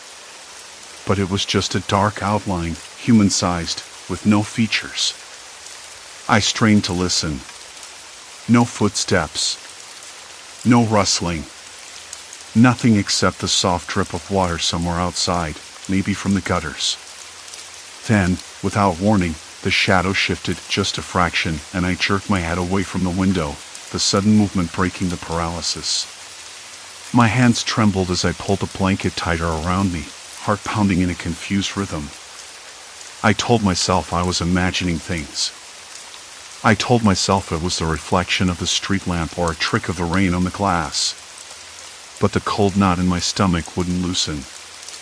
I lay back down, facing away from the window, trying to convince myself sleep would come. But it didn't. That night, I kept waking with the same sensation, frozen, breath caught, eyes darting toward the window where the shadow might be waiting. Each time, the silence grew heavier, the air, cold and heavy with silence thicker. The street lamp flickered more insistently, its light pulsing like a heartbeat. I could hear the faint hum of the city, distant and detached, like a world I was no longer part of. In the mornings, I told myself it was just a bad dream, a trick of the mind. But I started noticing other things. Footprints in the dust on the windowsill.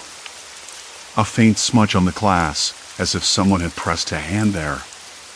The blinds slightly moved, though the window was closed.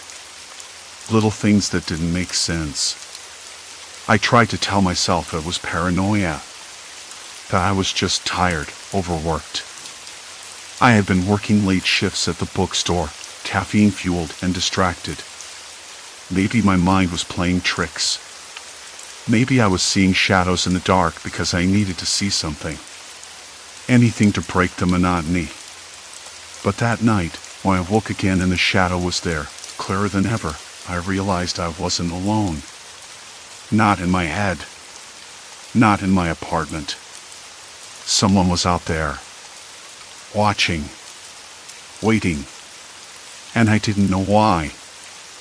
I lay frozen beneath the thin blanket, heart pounding so loudly I was sure it would give me away. The silhouette didn't move, just lingered near the window, as if reluctant to cross the threshold but unwilling to leave either.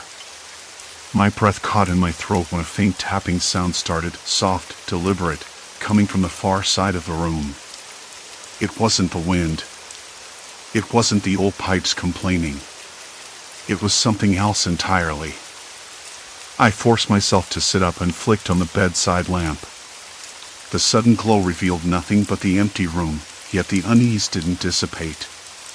The shadow had vanished, like it was never there, but the tapping continued, now slower, measured. It seemed almost like a code, rhythmic, purposeful. I wanted to call for help, to dial 911, but my fingers trembled too much to even reach my phone. Minutes stretched endlessly as I debated my next move. Then, the tapping stopped. Silence slammed into the room like a heavy curtain. I gathered every ounce of courage and crept toward the window.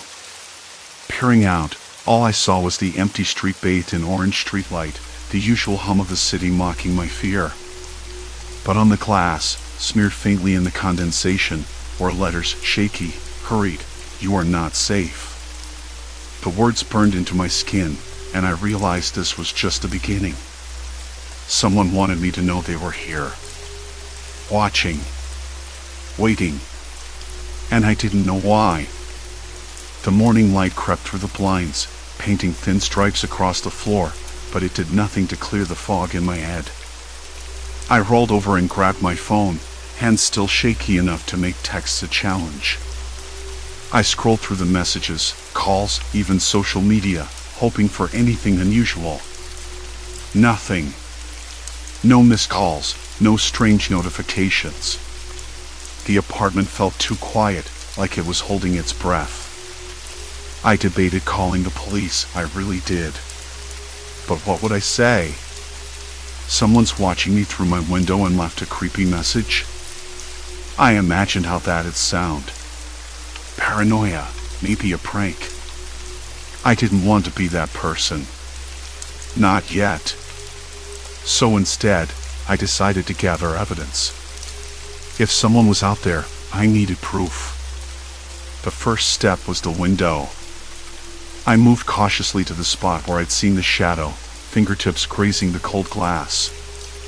Aside from the faint smudge of the message from last night, it was clean. I opened it and leaned out. The street looked ordinary, a few parked cars, a couple walking their dog, the distant hum of traffic. Nothing suspicious. Still, the message had to come from somewhere. I wiped the glass with my sleeve, inspecting it closer. The condensation was gone now, but the faint imprint of the letters lingered, almost like a fingerprint. I shivered.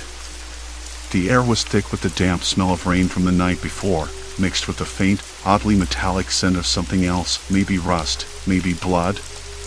My mind was playing tricks. Probably just the city. Back inside, I paced, running scenarios through my head. Who? Why? How had they gotten up on my floor without me noticing? The building was old, yes, but I'd never had a problem with security before.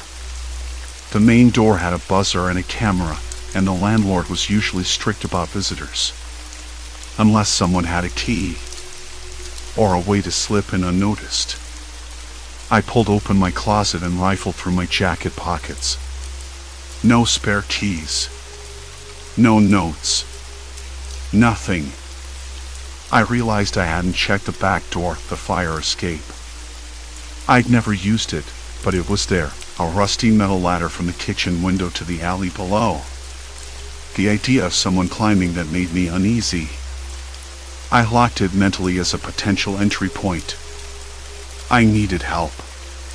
Not from the police, not yet, but someone I trusted. I called my neighbor, Jenna, who lived directly across the hall. She picked up on the second ring, her voice bright and unaware. Hey, everything okay? Not exactly, I said, trying to keep my voice steady. Can you come over for a minute? I think someone's been messing with me. There was a pause, then, sure. Be right there. While I waited, I checked the locks on my doors again and unplugged the phone from the wall. Just a precaution, but it felt necessary. My mind raced through the possibilities, each more unsettling than the last. Who watches someone through a window and leaves a message like that? Someone who wants control. Someone who wants fear. Jenna arrived 15 minutes later, carrying a thermos of coffee and a small plate of cookies. She had that calm presence, the kind that made you believe everything would be fine, even when it wasn't. We sat on the couch, the morning sun turning the room golden but failing to warm the knot in my stomach. I explained everything, from the tapping to the shadow to the message on the window. She listened, eyes narrowing slightly. Have you told anyone else? No. I don't want to sound crazy. Jenna shook her head. No, you don't. But this is serious. You need to get some cameras, maybe set up some motion sensors. Even a cheap security system could help. I nodded, grateful but also worried. What if the person was watching for that? What if cameras made it worse? We agreed to start small. I borrowed Jenna's old phone and set it on the windowsill, pointing out toward the street. It wasn't perfect, but it was a start. I made sure it was plugged in and recording. Maybe they'll come back tonight, I said, trying not to sound desperate. Maybe, Jenna said. But if they do, we'll catch them. Her confidence was reassuring. For a moment, I almost believed it. The rest of the day was a blur. I tried to work, but every sound, a creak, a distant siren, a car door slamming, made me jump. I kept glancing toward the window, half expecting to see that shadow again. It never came. The street outside was just as mundane as ever. Late afternoon, I decided to check the building's security footage. The landlord was usually cooperative, so I called him, explaining I wanted to make sure no one had been sneaking around. He agreed to show me the tapes. When I arrived at his office, a cramped room smelling of stale coffee and old newspapers, he pulled up the footage from the last 2 nights. We watched, eyes glued to the grainy images. Nothing unusual at first. People coming and going, the usual neighbors, a delivery guy, a couple of kids playing in the courtyard. But then, on the second night, something caught my eye. A figure. Standing near the base of the fire escape ladder. Just standing. Watching the building. The camera angle was poor, but the shape was unmistakable, tall, lean, wearing dark clothes.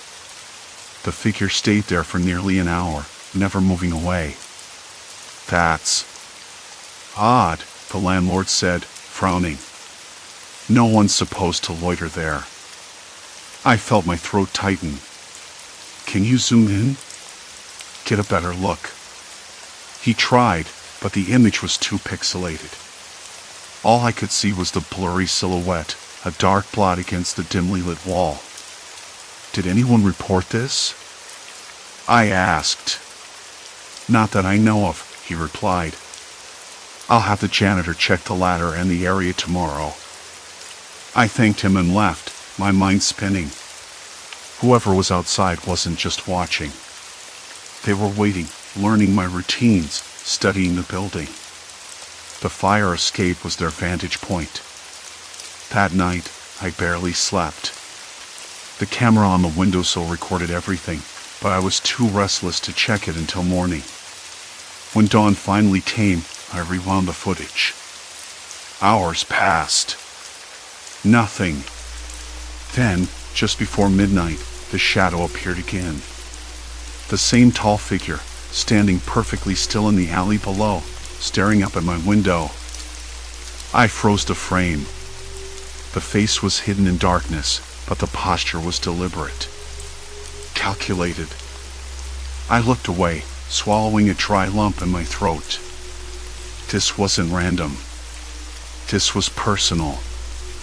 I called Jenna immediately. They're back, I whispered. We'll figure this out, she said, but I could hear the tremble in her voice. After hanging up, I sat by the window, watching the street bathed in moonlight. The figure remained unmoving, like a statue carved from shadow. I thought about calling someone. Anyone. But I didn't want to start a panic. Instead, I pulled the curtains halfway closed, leaving just a sliver of light to illuminate the room. I sat down and waited, listening. Every breath felt loud in the silence. The tapping started again. Slow, rhythmic, deliberate. I didn't move. The figure shifted. I swallowed hard. And then the streetlight flickered once, twice, and went out. The night stretched out like a taut wire, quivering beneath my skin. I sat by the window, the faint hum of the city a distant drone beneath the sharper sounds, the rustle of trash cans, a dog's sporadic bark, the click of my own breathing caught between shallow gulps. The shadowy figure remained below, unmoving, a dark sentinel in the alleyway. I kept the camera rolling, fingers twitching against the cool glass of the windowsill, watching the grainy black and white feed on the tiny screen. It was just past midnight when the figure finally shifted. Slowly, deliberately, he turned his head. I caught the faintest glint of something, eyes reflecting street lamp light, maybe. The figure wasn't just waiting. He was watching me, the same way I'd been watching him. My phone vibrated in my pocket. Jenna. I hesitated, then answered. Did you see it? Her voice was barely a whisper, urgency leaking through the line. Yeah. I swallowed hard. He moved. Looked right at me. There was silence on the other end, thick and heavy. Then Jenna said, "You need to get out. Now." I shook my head, though she couldn't see it. I can't. Not yet. I have to know who he is. Don't be stupid, she snapped quietly. You're alone there. He's not going away. I didn't argue. She was right. But I wasn't ready. Not yet. The next morning came with a bitter chill that seeped through the cracked window frame. I woke stiff and hollow-eyed, the memory of the figure lingering like a stain on my mind. I made coffee black, bitter, the way I liked it, while replaying the footage again. I fast-forwarded until the moment the figure turned his head. Then I froze the frame. There. On the left side of the image, near the fire escape, something new.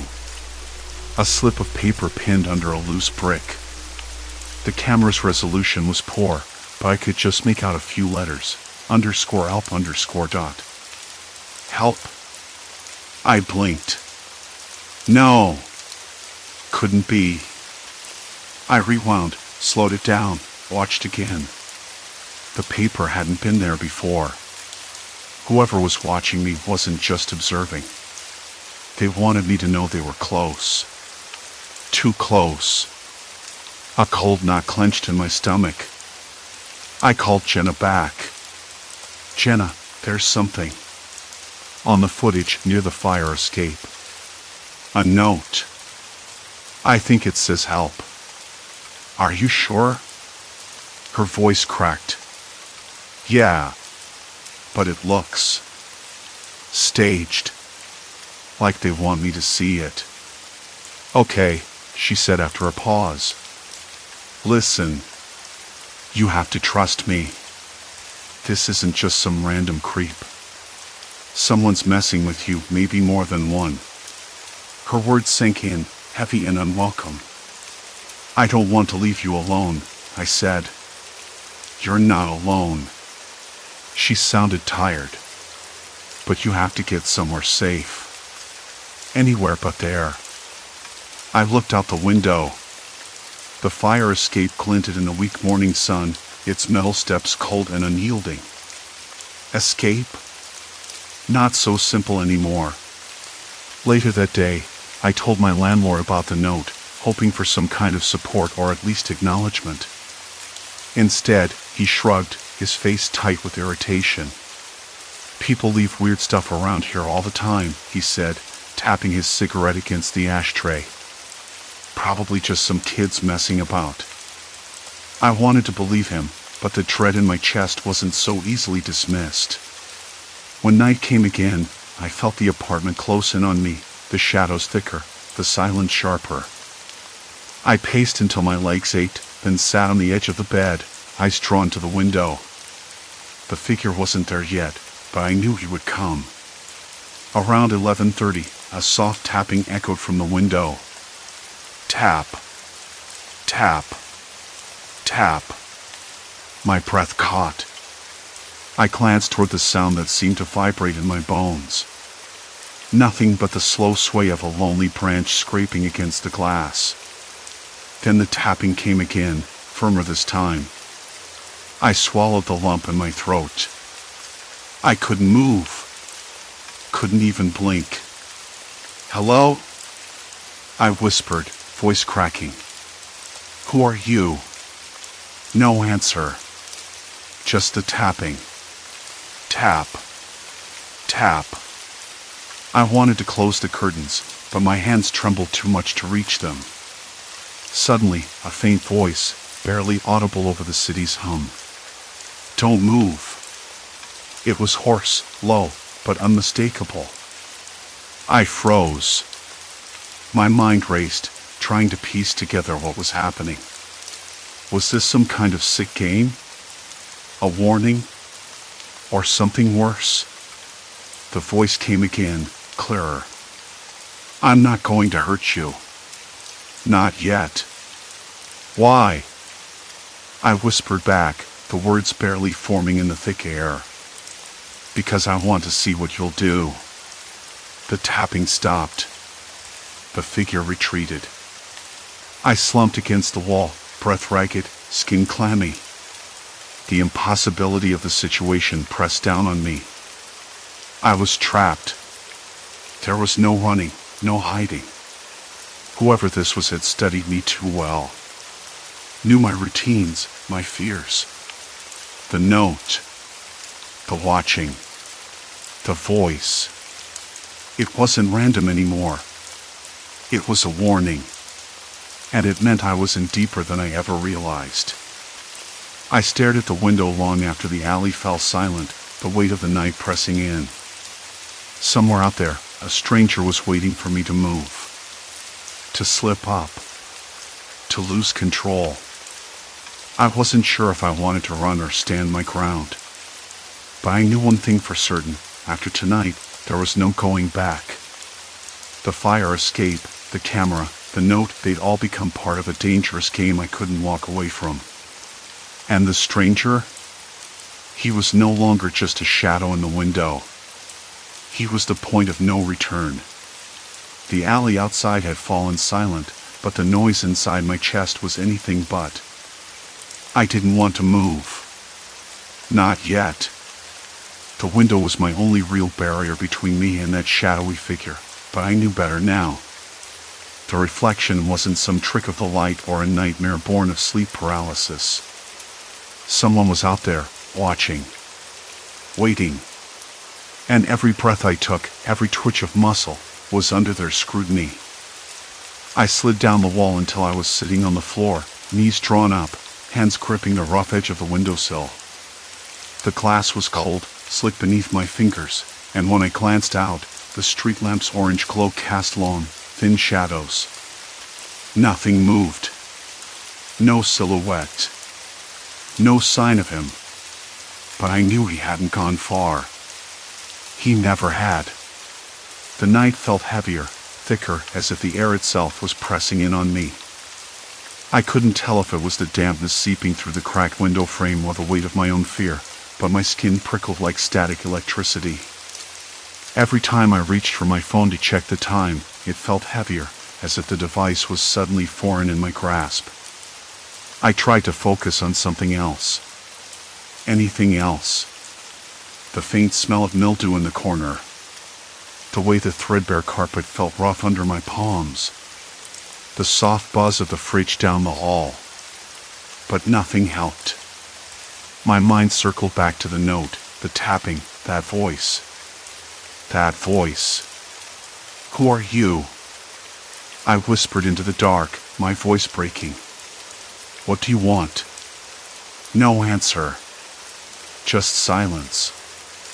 I imagined him out there, standing beneath the flickering streetlight, his figure blurred by the rain that had started to fall, tiny droplets tapping against the window pane, like a gentle warning. I could almost hear the scrape of his shoes on the concrete, the rustle of his coat as he shifted position. The thought made my throat close up. I swallowed hard. I had to act. I couldn't just sit here, waiting to be watched, to be controlled. But what could I do? Call the police? I had no proof. No real description beyond the vague shadow. And if he was smart enough to learn my routines, he'd disappear before they arrived. I glanced toward the fire escape. The metal ladder hanging just outside the window.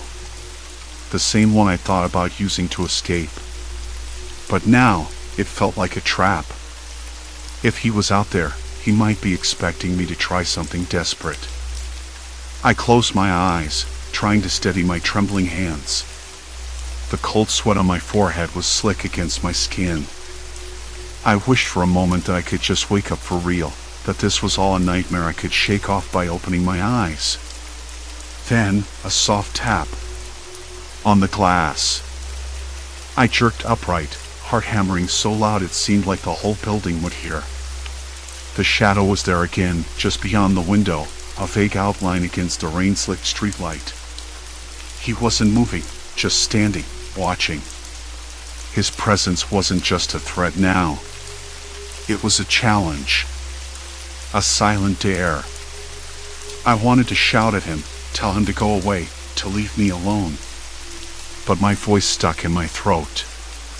Instead, I whispered, "Why me?" The answer was never coming. Not in words. I reached for the curtain, tucking it slightly to peer out without revealing myself. The figure didn't flinch. Didn't move. It was like he was part of the darkness, a living shadow that belonged more to the night than to the street. I thought about the camera I'd set up earlier, the one I hoped would catch something, anything. I scrambled over to my laptop, hands fumbling on the keys, heart threatening to leap out of my chest. The live feed blinked, pixelating in the low light. There. A shadow near the fire escape, barely visible. The shape shifted, then paused. I could feel eyes burning through the screen, even though the figure's face remained hidden in darkness. Then something new. Movement. A slow, deliberate step forward. Toward the window. I held my breath. The figure stopped just outside the glass, where the streetlight's glow barely reached. I could make out the outline of a man now, tall, broad-shouldered. His head tilted slightly, like he was studying me. My stomach twisted. I wanted to look away, to run, but I was rooted in place, trapped between fear and frozen curiosity. "Go," I said, voice trembling. "Just go away." He didn't. Instead, he pressed his palm flat against the glass. The cold from the window seeped through, and for a moment, I saw the faintest glimmer of something in the shadow's face. Familiarity? Recognition? I couldn't tell. Then he tapped again. Slow. Steady. 1, 2, 3. A rhythm. Like a code. I swallowed hard, mind racing. Was this some twisted game? A message? I tried to think, to remember if it matched anything, Morse code, a pattern. But the tapping stopped too soon. The figure stepped back. I exhaled sharply, the air rushing out like a relieved sigh. He retreated into the darkness, disappearing from view. But the feeling didn't leave me. The sense that this was far from over. That the game had changed. I sat back down, exhaustion washing over me. My hands still shook. The note, the tapping, the watching, they'd all become part of a web I couldn't untangle. Suddenly, my phone buzzed. The screen lit up with a message. Not from a number I recognized. Just a string of words. "I know who you are." My breath caught. The room felt colder than before. The shadows in the corners deepened, pressing closer. I wanted to throw the phone across the room, to scream, to run. But instead, I stared at the screen, feeling the weight of the message settle in my bones. He wasn't just watching anymore. He was inside my life, inside my head. And I was running out of time. Outside, a dog barked somewhere in the distance. The rain had stopped. But the night was far from over. The phone slipped from my fingers and clattered onto the hardwood floor. I sat still, unable to move. The shadowy figure had vanished, but the silence that followed was worse. It swallowed every sound until even the distant city hum felt muted, as if the world beyond my walls was holding its breath. My hands trembled, not from cold, but from something deeper, an exhaustion that wasn't just physical. I remembered the note taped to my door earlier that day. The childish scrawl, the uneven letters, "I watch." I'd brushed it off then, chalked it up to a prank, or maybe my imagination playing tricks after too many sleepless nights. But now, with the message on my phone, everything changed. This wasn't random. It wasn't just some coincidence or a prank. My phone buzzed again. I didn't want to look, but I did. Another message, "You can't hide." The words felt like gravel sliding down my throat. I swallowed hard, tasting bitterness, a harsh reminder that the threat was no longer just outside my window, it had wormed its way inside my life, inside my head. I forced myself up, knees weak, and moved to the window. The glass was cold against my palm, slick with condensation. I wiped a circle clear, peering into the black. Nothing. No eyes pressed against the glass, no silhouette lurking in the shadows of the tree branches. Just the empty street, slick with rain, street lamps casting pools of weak yellow light. Still, I couldn't shake the feeling. The watcher was patient. Watching, waiting. I pulled the curtain shut and locked the window with deliberate care, sliding the latch twice. The click echoed louder than I expected. I stood there for a moment, listening to the creak of the building settling, the soft hum of the fridge in the kitchen, the distant siren fading into the night. Sleep was impossible. By the time dawn crept in, pale and hesitant, I was still wide awake, eyes stinging. I sat on the edge of the bed, the sheets tangled around my legs. The house was quiet, but I knew the silence was fragile. I checked every lock, every window, every door. Still, the feeling lingered like a spider's thread stretched tight between the walls of my apartment, ready to snap at the slightest movement. The next day was a blur. I went through the motions, work emails, answering calls, pretending to be normal. But the weight behind my eyes was unmistakable. My coworkers noticed. Sarah from accounting asked if I had enough sleep. I nodded, the lie bitter on my tongue. "I'm fine," I said, voice too low. "Just a little tired." She didn't press. Probably thought I was hungover or stressed. Maybe both. At lunch, I sat outside a cafe, the sun warm but not comforting. I watched people pass, couples laughing, dogs tugging their owners, a kid chasing a butterfly near the flower beds. Life going on as if the shadows that haunted me didn't exist.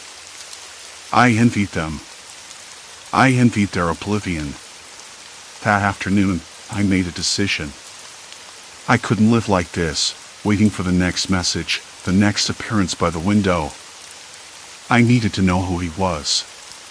To face him. To end whatever this was. I called the police. My voice was steady, but inside, I was shaking.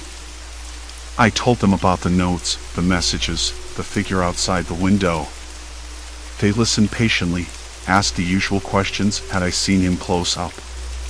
Did I recognize the handwriting?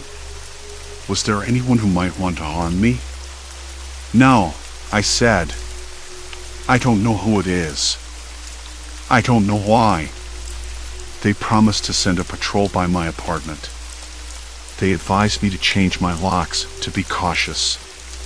It was standard procedure. Nothing to guarantee safety, but something. That night, I felt a flicker of hope. The patrol came just after dusk. 2 officers, friendly but professional, did a quick sweep around the building's perimeter. I watched from my window, the blinds cracked open just enough to see.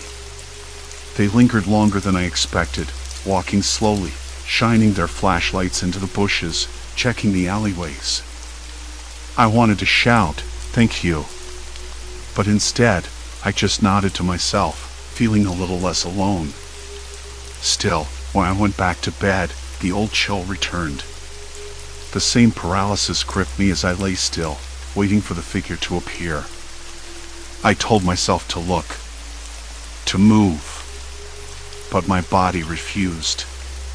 Fear held me hostage. Then, a sudden tap on the window shattered the silence. My breath caught. The dog barked again, frantic now. I blinked.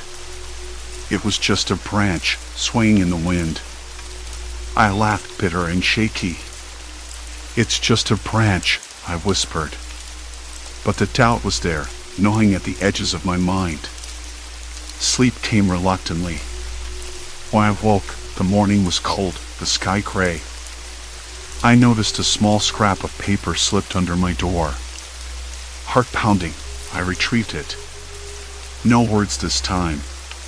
Just a simple drawing, a single eye, wide and unblinking. I folded the paper carefully and tucked it into my pocket. This was no longer a game. It was a warning. Weeks passed. The messages slowed, then stopped altogether. The figure didn't return. The tapping ceased. But the shadow never left me. I changed my locks. I installed curtains that blocked out any sight from the street. I stopped opening the window at night. I told myself to move on, to forget. But I couldn't. I watched my own reflection in the glass, searching for the stranger I had become. I was quieter now, more cautious. I didn't laugh as easily. I avoided the darkened streets after sunset. I took different routes home, always checking behind me. The police never found anything. No fingerprints, no witnesses. Just a trail of notes and messages that vanished like smoke. My friends noticed the change. They asked if I was okay. I'm fine, I told them. The lie was smoother now. But I wasn't. I realized, too late, that the real terror wasn't the figure outside my window. It was the way it had made me see the world through eyes that never fully trusted, in a body that never fully relaxed. One night, months later, I stood by the window, staring out into the black. The street was empty, the air crisp and still. And for a moment, I thought I saw a shadow. But it was just my reflection. I closed the curtains slowly. Silence. Complete silence. I didn't move. Not for a long time. Story 6, Vanish Park, when memory erases reality. I never noticed the park until it was gone. That sounds strange, I know. The park had been there my whole life, or so I thought. It was the kind of place you pass by without much thought, a patch of green tucked between the old library and the grocery store on Maple Street. Nothing flashy. No carved statues or ornate fountains, just a few benches, a faded swing set, and a scattering of trees that rustled when the wind blew right.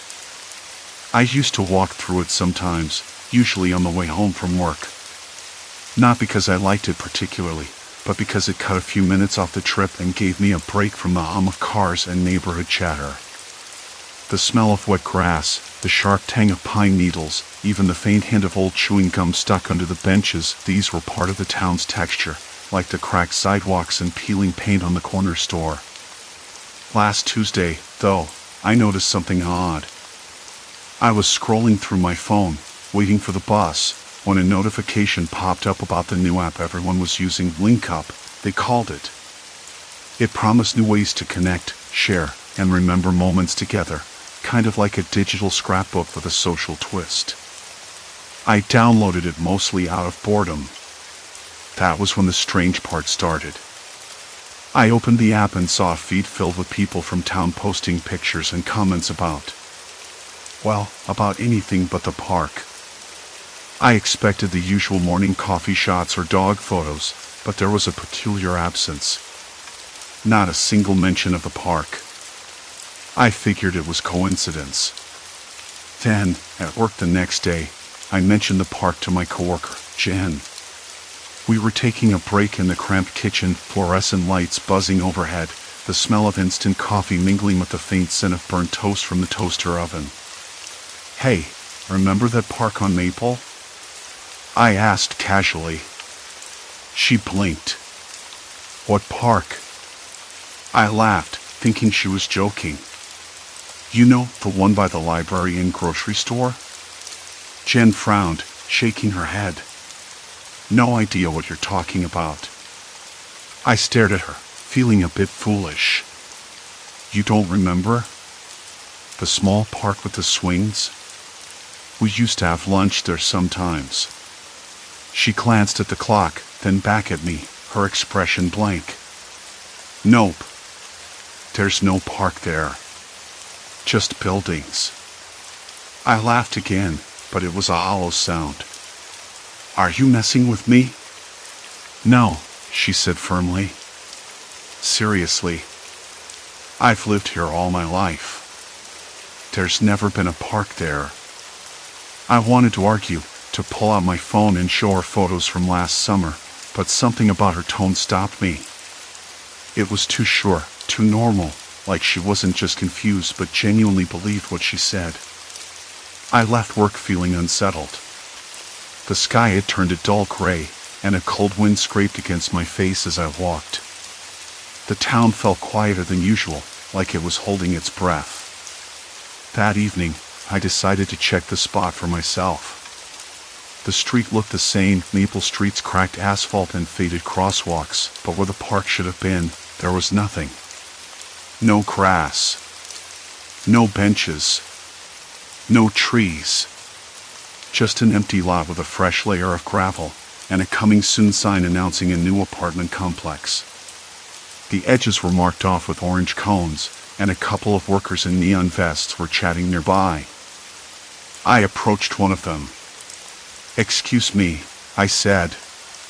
"Wasn't there a park here?" "Last week, I swear it was a park." The man looked at me like I'd lost my mind. "Nope. This lot's been empty for months. Never a park." I felt the cold creeping up my neck, like the sudden drop in temperature before a storm. "I'm sure it was here. I walked through it all the time." He shrugged and went back to his conversation with his colleague. I stood there, the smell of fresh dirt and diesel fuel thick in the air, cold and heavy with silence, the distant hum of a lawnmower somewhere down the street. The ground under my feet felt solid, unyielding. No soft earth, no crunch of leaves. My mind raced. Had I imagined the park? No. I remembered the heat of the sun on my skin during a picnic, the rough bark of the old oak tree, the way the swing creaked when I pushed my niece last summer. I pulled out my phone and opened the photo gallery. There it was, pictures of the park, the green stretching out beneath a clear blue sky. My niece laughing, her hair catching the light. The bench covered in graffiti, the squirrel darting across the grass.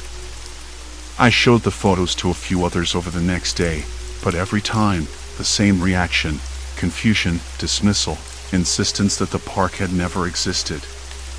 Even my parents, who had lived here for decades, looked at me like I was making it up. "It's just a new app messing with your head," my father said one evening as we sat around the dinner table. The smell of roasted chicken filled the kitchen, the radio played soft jazz in the background. "I don't think so," I replied, poking at my mashed potatoes. "I have pictures. Memories." He sighed and shook his head. "Memories can be tricky. Maybe you're mixing places up." But I wasn't. I knew what I saw.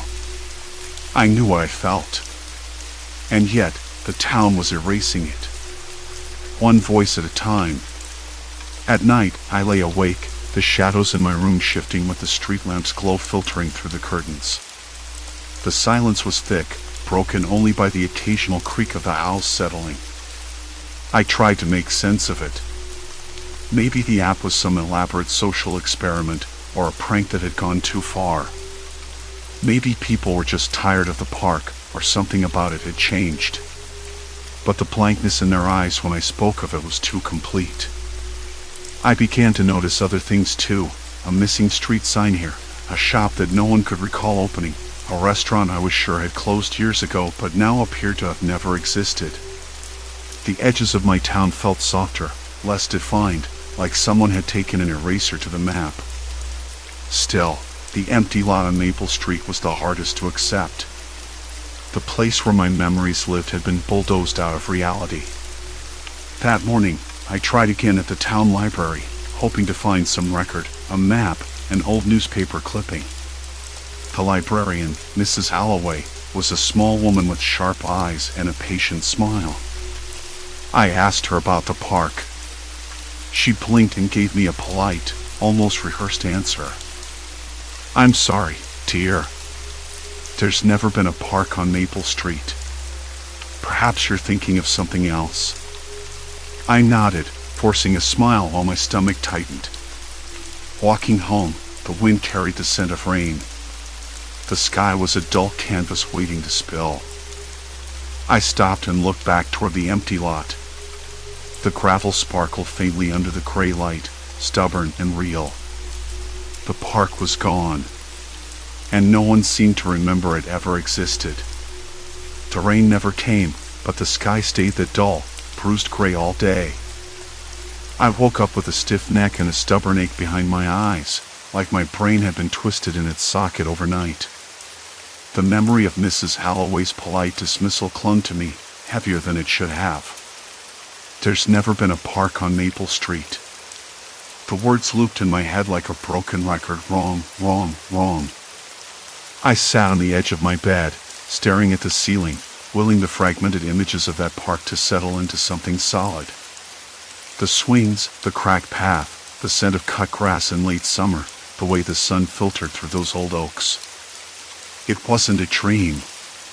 It was real. Had to be. By mid-morning, I was outside again, the damp chill crawling under my jacket. The empty lot on Maple Street looked exactly like it had the day before. Just dirt and dust, with a few stubborn weeds poking through. People passed without a glance, their faces blank when I mentioned the park. Even Mr. Jensen, who ran the corner store and usually had a story for every cracked sidewalk, shrugged and said, "You sure you're not mixing it up with the park near the school?" I wasn't. I knew the difference. I pulled out my phone, scrolling through the new app that had taken over town like wildfire. Everybody was using it, posting pictures, sharing updates, messaging in groups. But the more I scrolled, the more I noticed the odd gaps. Places I remembered, names I knew, vanished from maps and conversations. It was as if the app was a filter, reshaping what was real. That afternoon, I found myself back at the library. Mrs. Holloway was shelving books near the front desk, her fingers moving with practiced ease. I hesitated, then asked, "Do you have any old maps of the town? Maybe from 20 years ago?" She blinked, her smile tight. "Of course. We keep some in the archives." She led me down a narrow aisle where the air smelled of dust and faded paper. I ran my fingers over the spines until I found a thick, bound volume labeled Town Records 1999.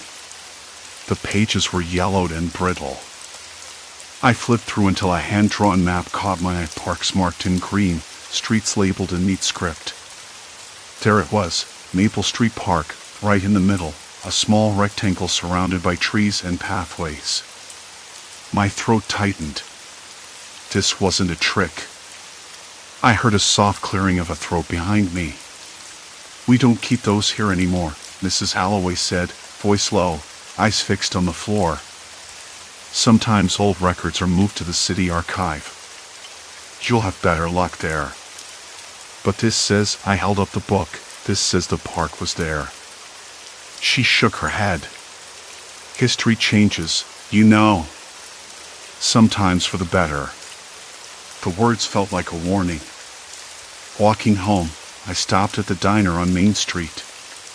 The bell jingled overhead, sharp and sudden. Inside, a few regulars sat nursing coffee and chatting quietly. I slid into a booth and ordered a black coffee, bitter, with a faint sour edge. The waitress, a woman named Lisa who had worked here for years, gave me a curious look. "You look like you've seen a ghost," she said, pouring the coffee. I laughed, but it sounded hollow. "Something like that." I told her about the park, the empty lot, the missing history. Her brow furrowed, and she shook her head. "I don't know, hon, no one talks about that place anymore. It's like it was never there. Maybe it was all just stories." "No," I insisted. "I played there as a kid. I had picnics under the big oak tree. You remember, don't you?" She hesitated, then smiled weakly. Guess I was too young to notice. The diner felt colder suddenly. The hum of the fridge, the clink of dishes, the faint fry of bacon on the grill, it all seemed to shrink away, as if the walls were closing in. I left with a sinking feeling and walked down the street toward the bookstore. Maybe I could find something there, old photographs, postcards, anything that would prove the park had existed. The shop was quiet, the scent of paper and coffee beans thick in the air. I pulled a small photo album from a shelf near the counter, dust motes swirling in the afternoon light. The pictures were yellowed, edges curled, town fairs, school plays, families posing in front of homes. I spotted a photo of a group of kids on swings, the same rusted chains I remembered. The caption read, Maple Street Park, Summer 1997. My fingers trembled as I held it. The shop owner, a man named Carl, watched me from behind the counter. You find what you're looking for? Sort of. This. I showed him the photo. He nodded slowly. I remember that place. Played there as a kid. Why doesn't anyone remember it now? I asked. He shrugged, eyes darkening. People forget. Things get lost. Sometimes it's easier that way. I wanted to argue, but something about his tone stopped me. Easier.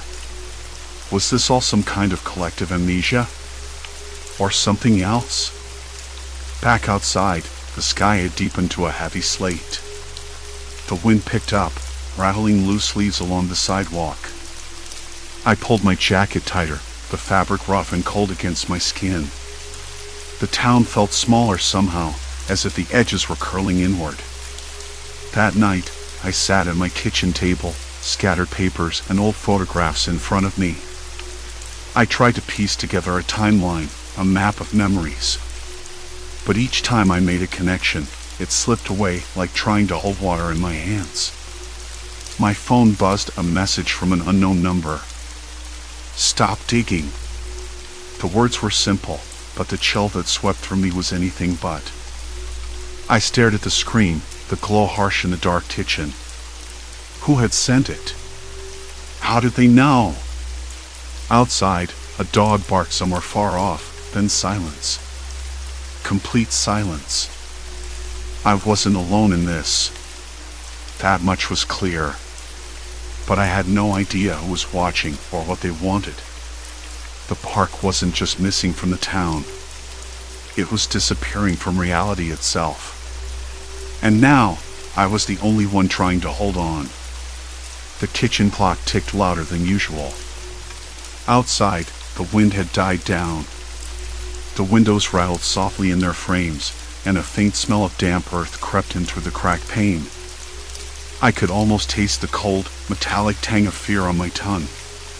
My fingers trembled as I set the phone down, eyes darting toward the door like it might burst open at any moment. I wasn't imagining it. Someone was watching. Someone who didn't want me to keep asking questions. But I couldn't stop. Not now. I pulled the papers closer, tracing the faded ink on the photographs, kids playing on swings, the cracked concrete of the basketball court, the old wooden bench with its peeling green paint. The park had been a constant, a place of laughter and sun and unremarkable afternoons. But now it was unraveling, erased from every memory and map except mine. I ran my hand over the rough plaster wall, its uneven surface grounding me in the moment. If the world was rewriting itself, I needed to find a foothold. I needed proof. The next morning hit like a cold slap. I woke with a dry mouth, the taste of stale coffee lingering on my breath. The air was thick with the scent of rain, wet asphalt, crushed leaves, and the distant hum of early traffic. I grabbed my jacket, pocket stuffed with notes and pictures, and headed for the town hall. If anyone could offer answers, it'd be the people who kept records. Maps. Permits. Anything. The clerk at the front desk blinked at me, her smile tight and rehearsed. "Can I help you?" she asked, voice clipped. I hesitated. "I'm looking for records on the park. You know, the one by Maple and 6th. Her eyes narrowed slightly. "There's no park there," she said firmly. "Never has been." My heart hammered. "That's not possible. I grew up there. Everyone did." She shook her head, pulling a folder from the drawer. "This is the official zoning map." She slid it across the desk. "No park. Just residential blocks." I leaned in, tracing the lines with my finger. The empty rectangle where the park should have been was replaced by a cluster of houses. I swallowed hard, the familiar world tilting beneath me. Maybe it was a private lot? I suggested. Or a community garden? She shook her head again. "Nothing like that on file." "Sorry." I left the building feeling smaller, more isolated than ever. The streets outside were busy with people who looked right through me, their faces blank and unyielding when I tried to mention the park. At the corner cafe, I spotted Marla, my neighbor from down the street. Her hair was pulled back tight, eyes sharp as ever. "Hey," I said, sliding into the chair opposite her. "Do you remember the park near Maple?" She blinked, confusion knitting her brow. "Which one?" "The one with the big oak tree, the swings, the one where we used to hang out as kids?" Her lips pressed into a thin line. "There's no park there. Just houses. You're mixing it up." "No, I'm not," I insisted, voice low. "I'm not crazy." She studied me for a long moment before leaning in. "Look, I know how that sounds, but maybe you should stop. People are talking, saying weird things. People who ask questions, things get complicated." "Complicated how?" She glanced around, lowering her voice. "I can't say. Just be careful. You don't want to make this worse." Her warning felt like a weight dropped on my chest. Who was they? And why was everyone so eager to erase the park, to deny its existence? The app. It had to be connected. The way people had suddenly accepted this new reality, as if it had always been that way. That evening, I tried calling my sister. She'd always been my anchor, the one person I could trust to remember the town as it was. The phone rang and rang before voicemail picked up. "Hey, it's me. Call me back when you get this. It's important." I left a message, heart sinking. The next day, I stopped by her apartment. No answer. The door was locked, the hallway eerily quiet except for the faint hum of the building's heating system. I knocked again and again, voices muffled inside but no reply. Then, as I turned to leave, a shadow slipped past the frosted glass. "Wait," a voice called softly. I spun around. It was her, eyes wide, face pale. "I can't talk long," she whispered, glancing nervously over her shoulder. "They're watching. They don't want you poking around." "Who, exactly?" She shook her head. "I don't know. But it's bigger than us. The app, it's not just a game or some social thing. It's changing how people remember. How they see." I nodded slowly. "I know. I'm the only one left holding on." She took a step closer, voice urgent. "You need to stop. You can't fight this alone. And more than that, you can't leave town. Not now." "Why not?" Her eyes darted to the window. "Because if you do, they'll come after me. And then there'll be no one left." That hit me like a punch. I swallowed hard, the taste of iron sharp on my tongue. This wasn't just about the park anymore. It was a trap, closing in on everyone who remembered. And I was the last piece they hadn't swallowed whole. I left her apartment with a knot tightening in my stomach. The streets were different now, quieter, colder. Shadows stretched longer, and the usual buzz of the town seemed muted, like the world was holding its breath. Back home, I locked every door and window. I double-checked the blinds, drawing them tight against the dark. My phone buzzed again. New message. No number. You can't run. My hands trembled as I read the words. The room felt suddenly smaller, the shadows creeping closer. I wasn't just fighting to prove a park existed anymore. I was fighting to keep my own reality intact. And the terrifying part? There was no way out. Silence. Complete silence. Then, the soft ping of a new message. We're inside. The words blinked at me on my phone screen, stark and cold. We're inside. I dropped onto the edge of the couch, hands trembling as I stared at the glowing screen. The dull hum of the apartment felt suddenly invasive, like I was drowning in silence. Outside, the street lamp flickered unevenly, casting long, jittery shadows through the blinds. I pulled them tighter, fingers fumbling against the stiff fabric. So, they were inside. But who? And how? The thought clawed at me, twisting my stomach. It wasn't just a park anymore. It had become a war zone of memory and reality, and I was the last one standing on the battleground. I tried to steady my breath. I told myself to think, to plan. The apartment door was locked, deadbolt in 2 places. The windows were shut, sealed tight against the night. But still, I couldn't shake the feeling that someone was here. Closer than I wanted to admit. My phone buzzed again. Another message. The same chilling absence of sender information. Look around. I wanted to throw it against the wall. Instead, I swallowed hard and rose to my feet, every nerve screaming. I checked the front door again, pressing my ear against the cold wood. Nothing. The building was silent except for the faint creak of settling pipes somewhere in the walls.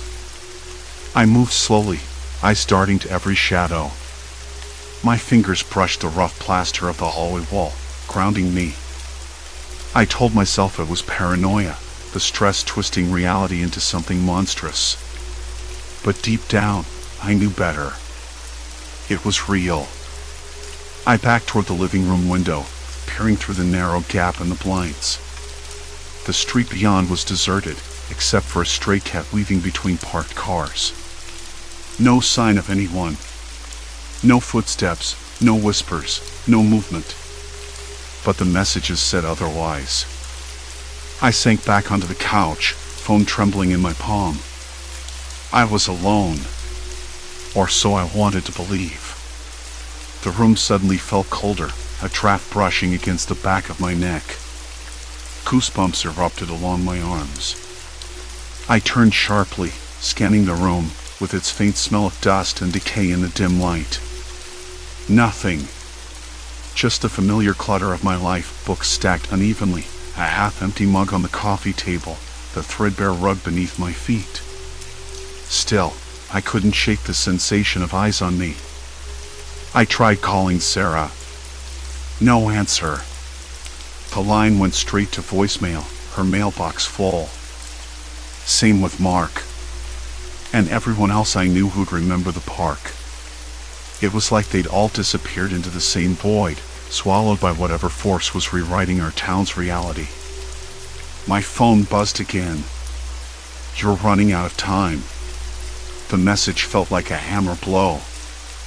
I pressed my palms to my temples, trying to silence the rising panic. What did that even mean? Time for what? To forget? To surrender? Or something worse? I stood abruptly and paced the apartment, the rough fibers of the rug scratching at my bare feet. The hum of the refrigerator in the kitchen was suddenly deafening. I caught the faint scent of something metallic and sharp, like copper. Blood? No, that couldn't be. I scanned the room, eyes wide, heart hammering. Then I saw it. A thin, almost invisible smear of red on the edge of the kitchen counter. Not fresh, but unmistakably there. I swallowed. My hands clenched into fists. Someone had been here. Someone close enough to leave that trace. Someone who wanted me to know. Suddenly, the phone buzzed again. They're watching you. That was the final straw.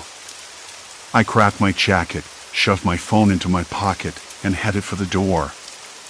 If they were inside, I wasn't waiting around to find out what came next. I had to move. I had to find proof. I had to fight. The hallways outside felt darker and narrower than usual, the flickering fluorescent lights overhead casting sickly yellow pools on the cracked linoleum. I kept my head down, ears straining for any sound beyond my footsteps. At the stairwell, I hesitated. The elevator was too risky, too exposed, too slow. The stairs smelled of damp concrete and something stale, like forgotten breath. I pushed the door open with a creak that echoed down the shaft. As I descended, the building groaned and whispered. I told myself it was just old pipes and loose boards. But every shadow looked like it was moving. Every breath of wind felt like a warning. I reached the lobby and slipped outside. The night air hit me, cold and sharp, cutting through the dampness clinging to my jacket. The street was still empty, the usual buzz of cars and distant chatter absent. The silence was a living thing. I started walking toward the town square, past the shops that were all shuttered and dark. My mind raced. Where could I go? Who could I trust? The park, the one place that was supposed to be real, was erased from everyone's memories. Erased from the map. Erased from existence. But me?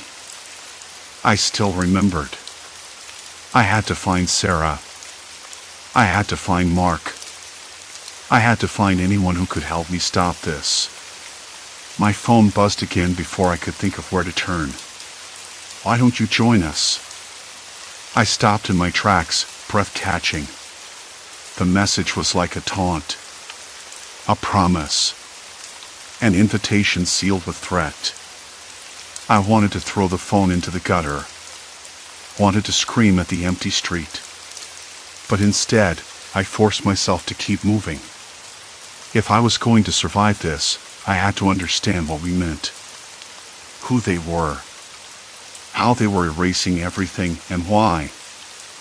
I rounded the corner near the old library, the worn bricks smelling faintly of mildew and dust. A faint light flickered inside, pulsing in the darkness. Someone was there. I paused, heart pounding. The windows were grimy, but I caught a glimpse of a figure, a woman, I thought. Standing still, watching. I considered turning back, but the knot in my chest twisted tighter. This was the closest I'd come to a lead. I stepped forward, each footfall swallowed by the damp concrete. Hello? I called, voice low, wary. No answer. The figure didn't move, just watched, unmoving as a statue. Then, from my pocket, my phone buzzed one last time. You can't win. The light inside the library flickered violently, then went out. Darkness swallowed the street. And I stood there, alone in the night, the weight of unseen eyes pressing down like a storm about to break. The street swallowed me whole when the library light died. I reached into my pocket. The phone was dead, no buzz, no glow, just cold glass and silence. The message, "You can't win," burned in my mind like a brand, but I wasn't ready to give up yet. I swallowed hard, tasting the metallic tang of adrenaline in my mouth, and forced my legs to move. The sidewalk was slick from the evening mist, each step echoing in the quiet. I circled back to the corner where the park should have been. There was nothing but the usual stretch of cracked pavement and the faded outline of a demolished storefront. The absence felt like a gaping wound. I tried calling people again. Friends, old neighbors, anyone who might remember the park, the swings, the benches, the faint scent of pine from the few trees. But every call ended the same way: confusion, irritation, or outright denial. There was never a park there, they said.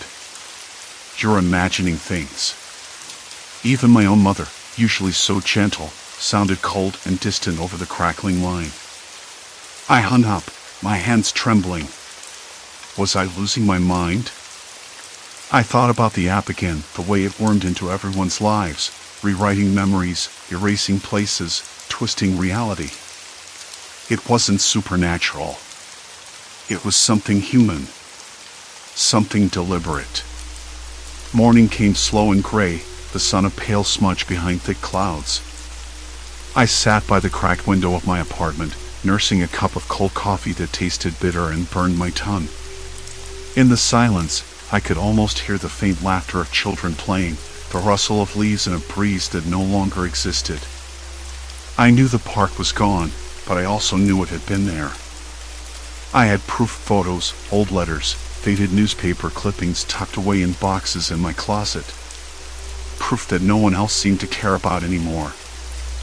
I rifled through those boxes, the paper crackling under my fingers, each yellow page a relic of a world that was slipping away.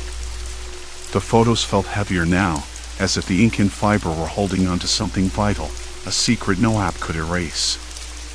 I showed them to people, hoping for a flicker of recognition, but their eyes slid past the images like they were looking through a window into someone else's life. Desperation clawed at me. I started writing everything down: memories, conversations, the smell of the freshly mown grass, the way the sun hit the old oak tree in the late afternoon. I wrote until my hand cramped, until the ink smudged and blurred. I wasn't sure if I was trying to convince others or myself. Then, a knock at the door. My heart leapt, sharp and sudden. I wasn't expecting anyone. Peering through the peephole, I saw a man mid-30s, lean, wearing a gray jacket that blended into the morning fog. His eyes were calm but unreadable. I cracked the door. "You're the one asking questions," he said softly, voice low but steady. "I know what you're trying to do." "Who are you?" I asked, stepping back but not closing the door. He smiled, but it didn't reach his eyes. "Just someone who remembers. Someone who hasn't forgotten the park. Or the truth behind it." I wanted to believe him. I wanted to cling to any thread of hope. "Then help me," I said. "They're erasing everything. The app, the people, it's like the town is rewriting itself. I don't know why or how, but I can't stop it alone." He nodded slowly. "It's worse than you think. This isn't just about the park. It's about control, about shaping what we remember, what we see, what we believe. They want a blank slate." I swallowed hard. The weight of his words settled over me, heavy and cold. "But why? Who?" He hesitated, glancing over his shoulder as if someone might be listening. "Some people think it's just a tech company, some kind of social experiment. But it's more than that.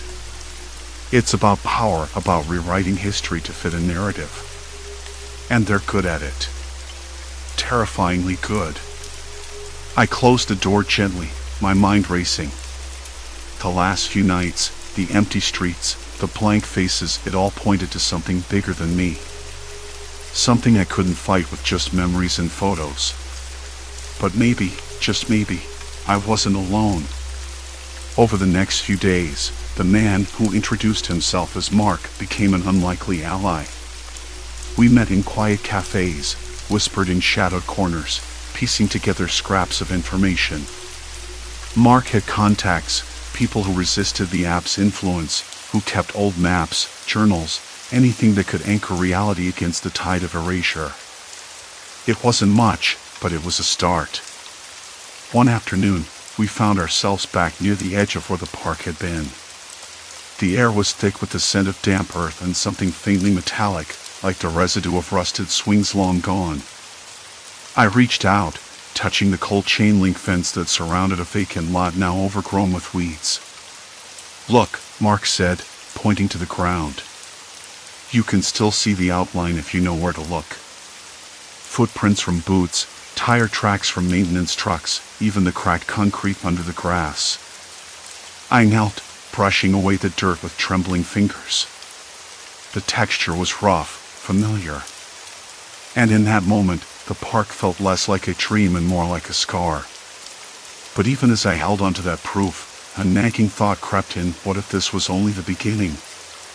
If they could erase places, memories, entire histories, what was left untouched?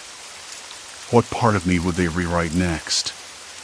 That night, I sat in my dark apartment, the city quiet outside. The phone remained off, the app deleted, but the message echoed in my mind: you can't win. Maybe that was true. Maybe I couldn't. But I wasn't done trying. Because no matter how many times the world tried to forget, I would remember. I had to. The park was gone. The town was changing. But I wasn't ready to disappear along with it. Silence settled again, but this time it felt different. Not empty. Full of something waiting. I closed my eyes, breathing in the cold, damp air of the night one last time before sleep pulled me under. And in the quiet, I made a promise to myself, to the park, to whatever part of reality still clung to the edges of this unraveling town. I would fight the erasure, piece by piece, memory by memory, until something real remained. Because in the end, that was all any of us had. The truth. Even if no one else believed it.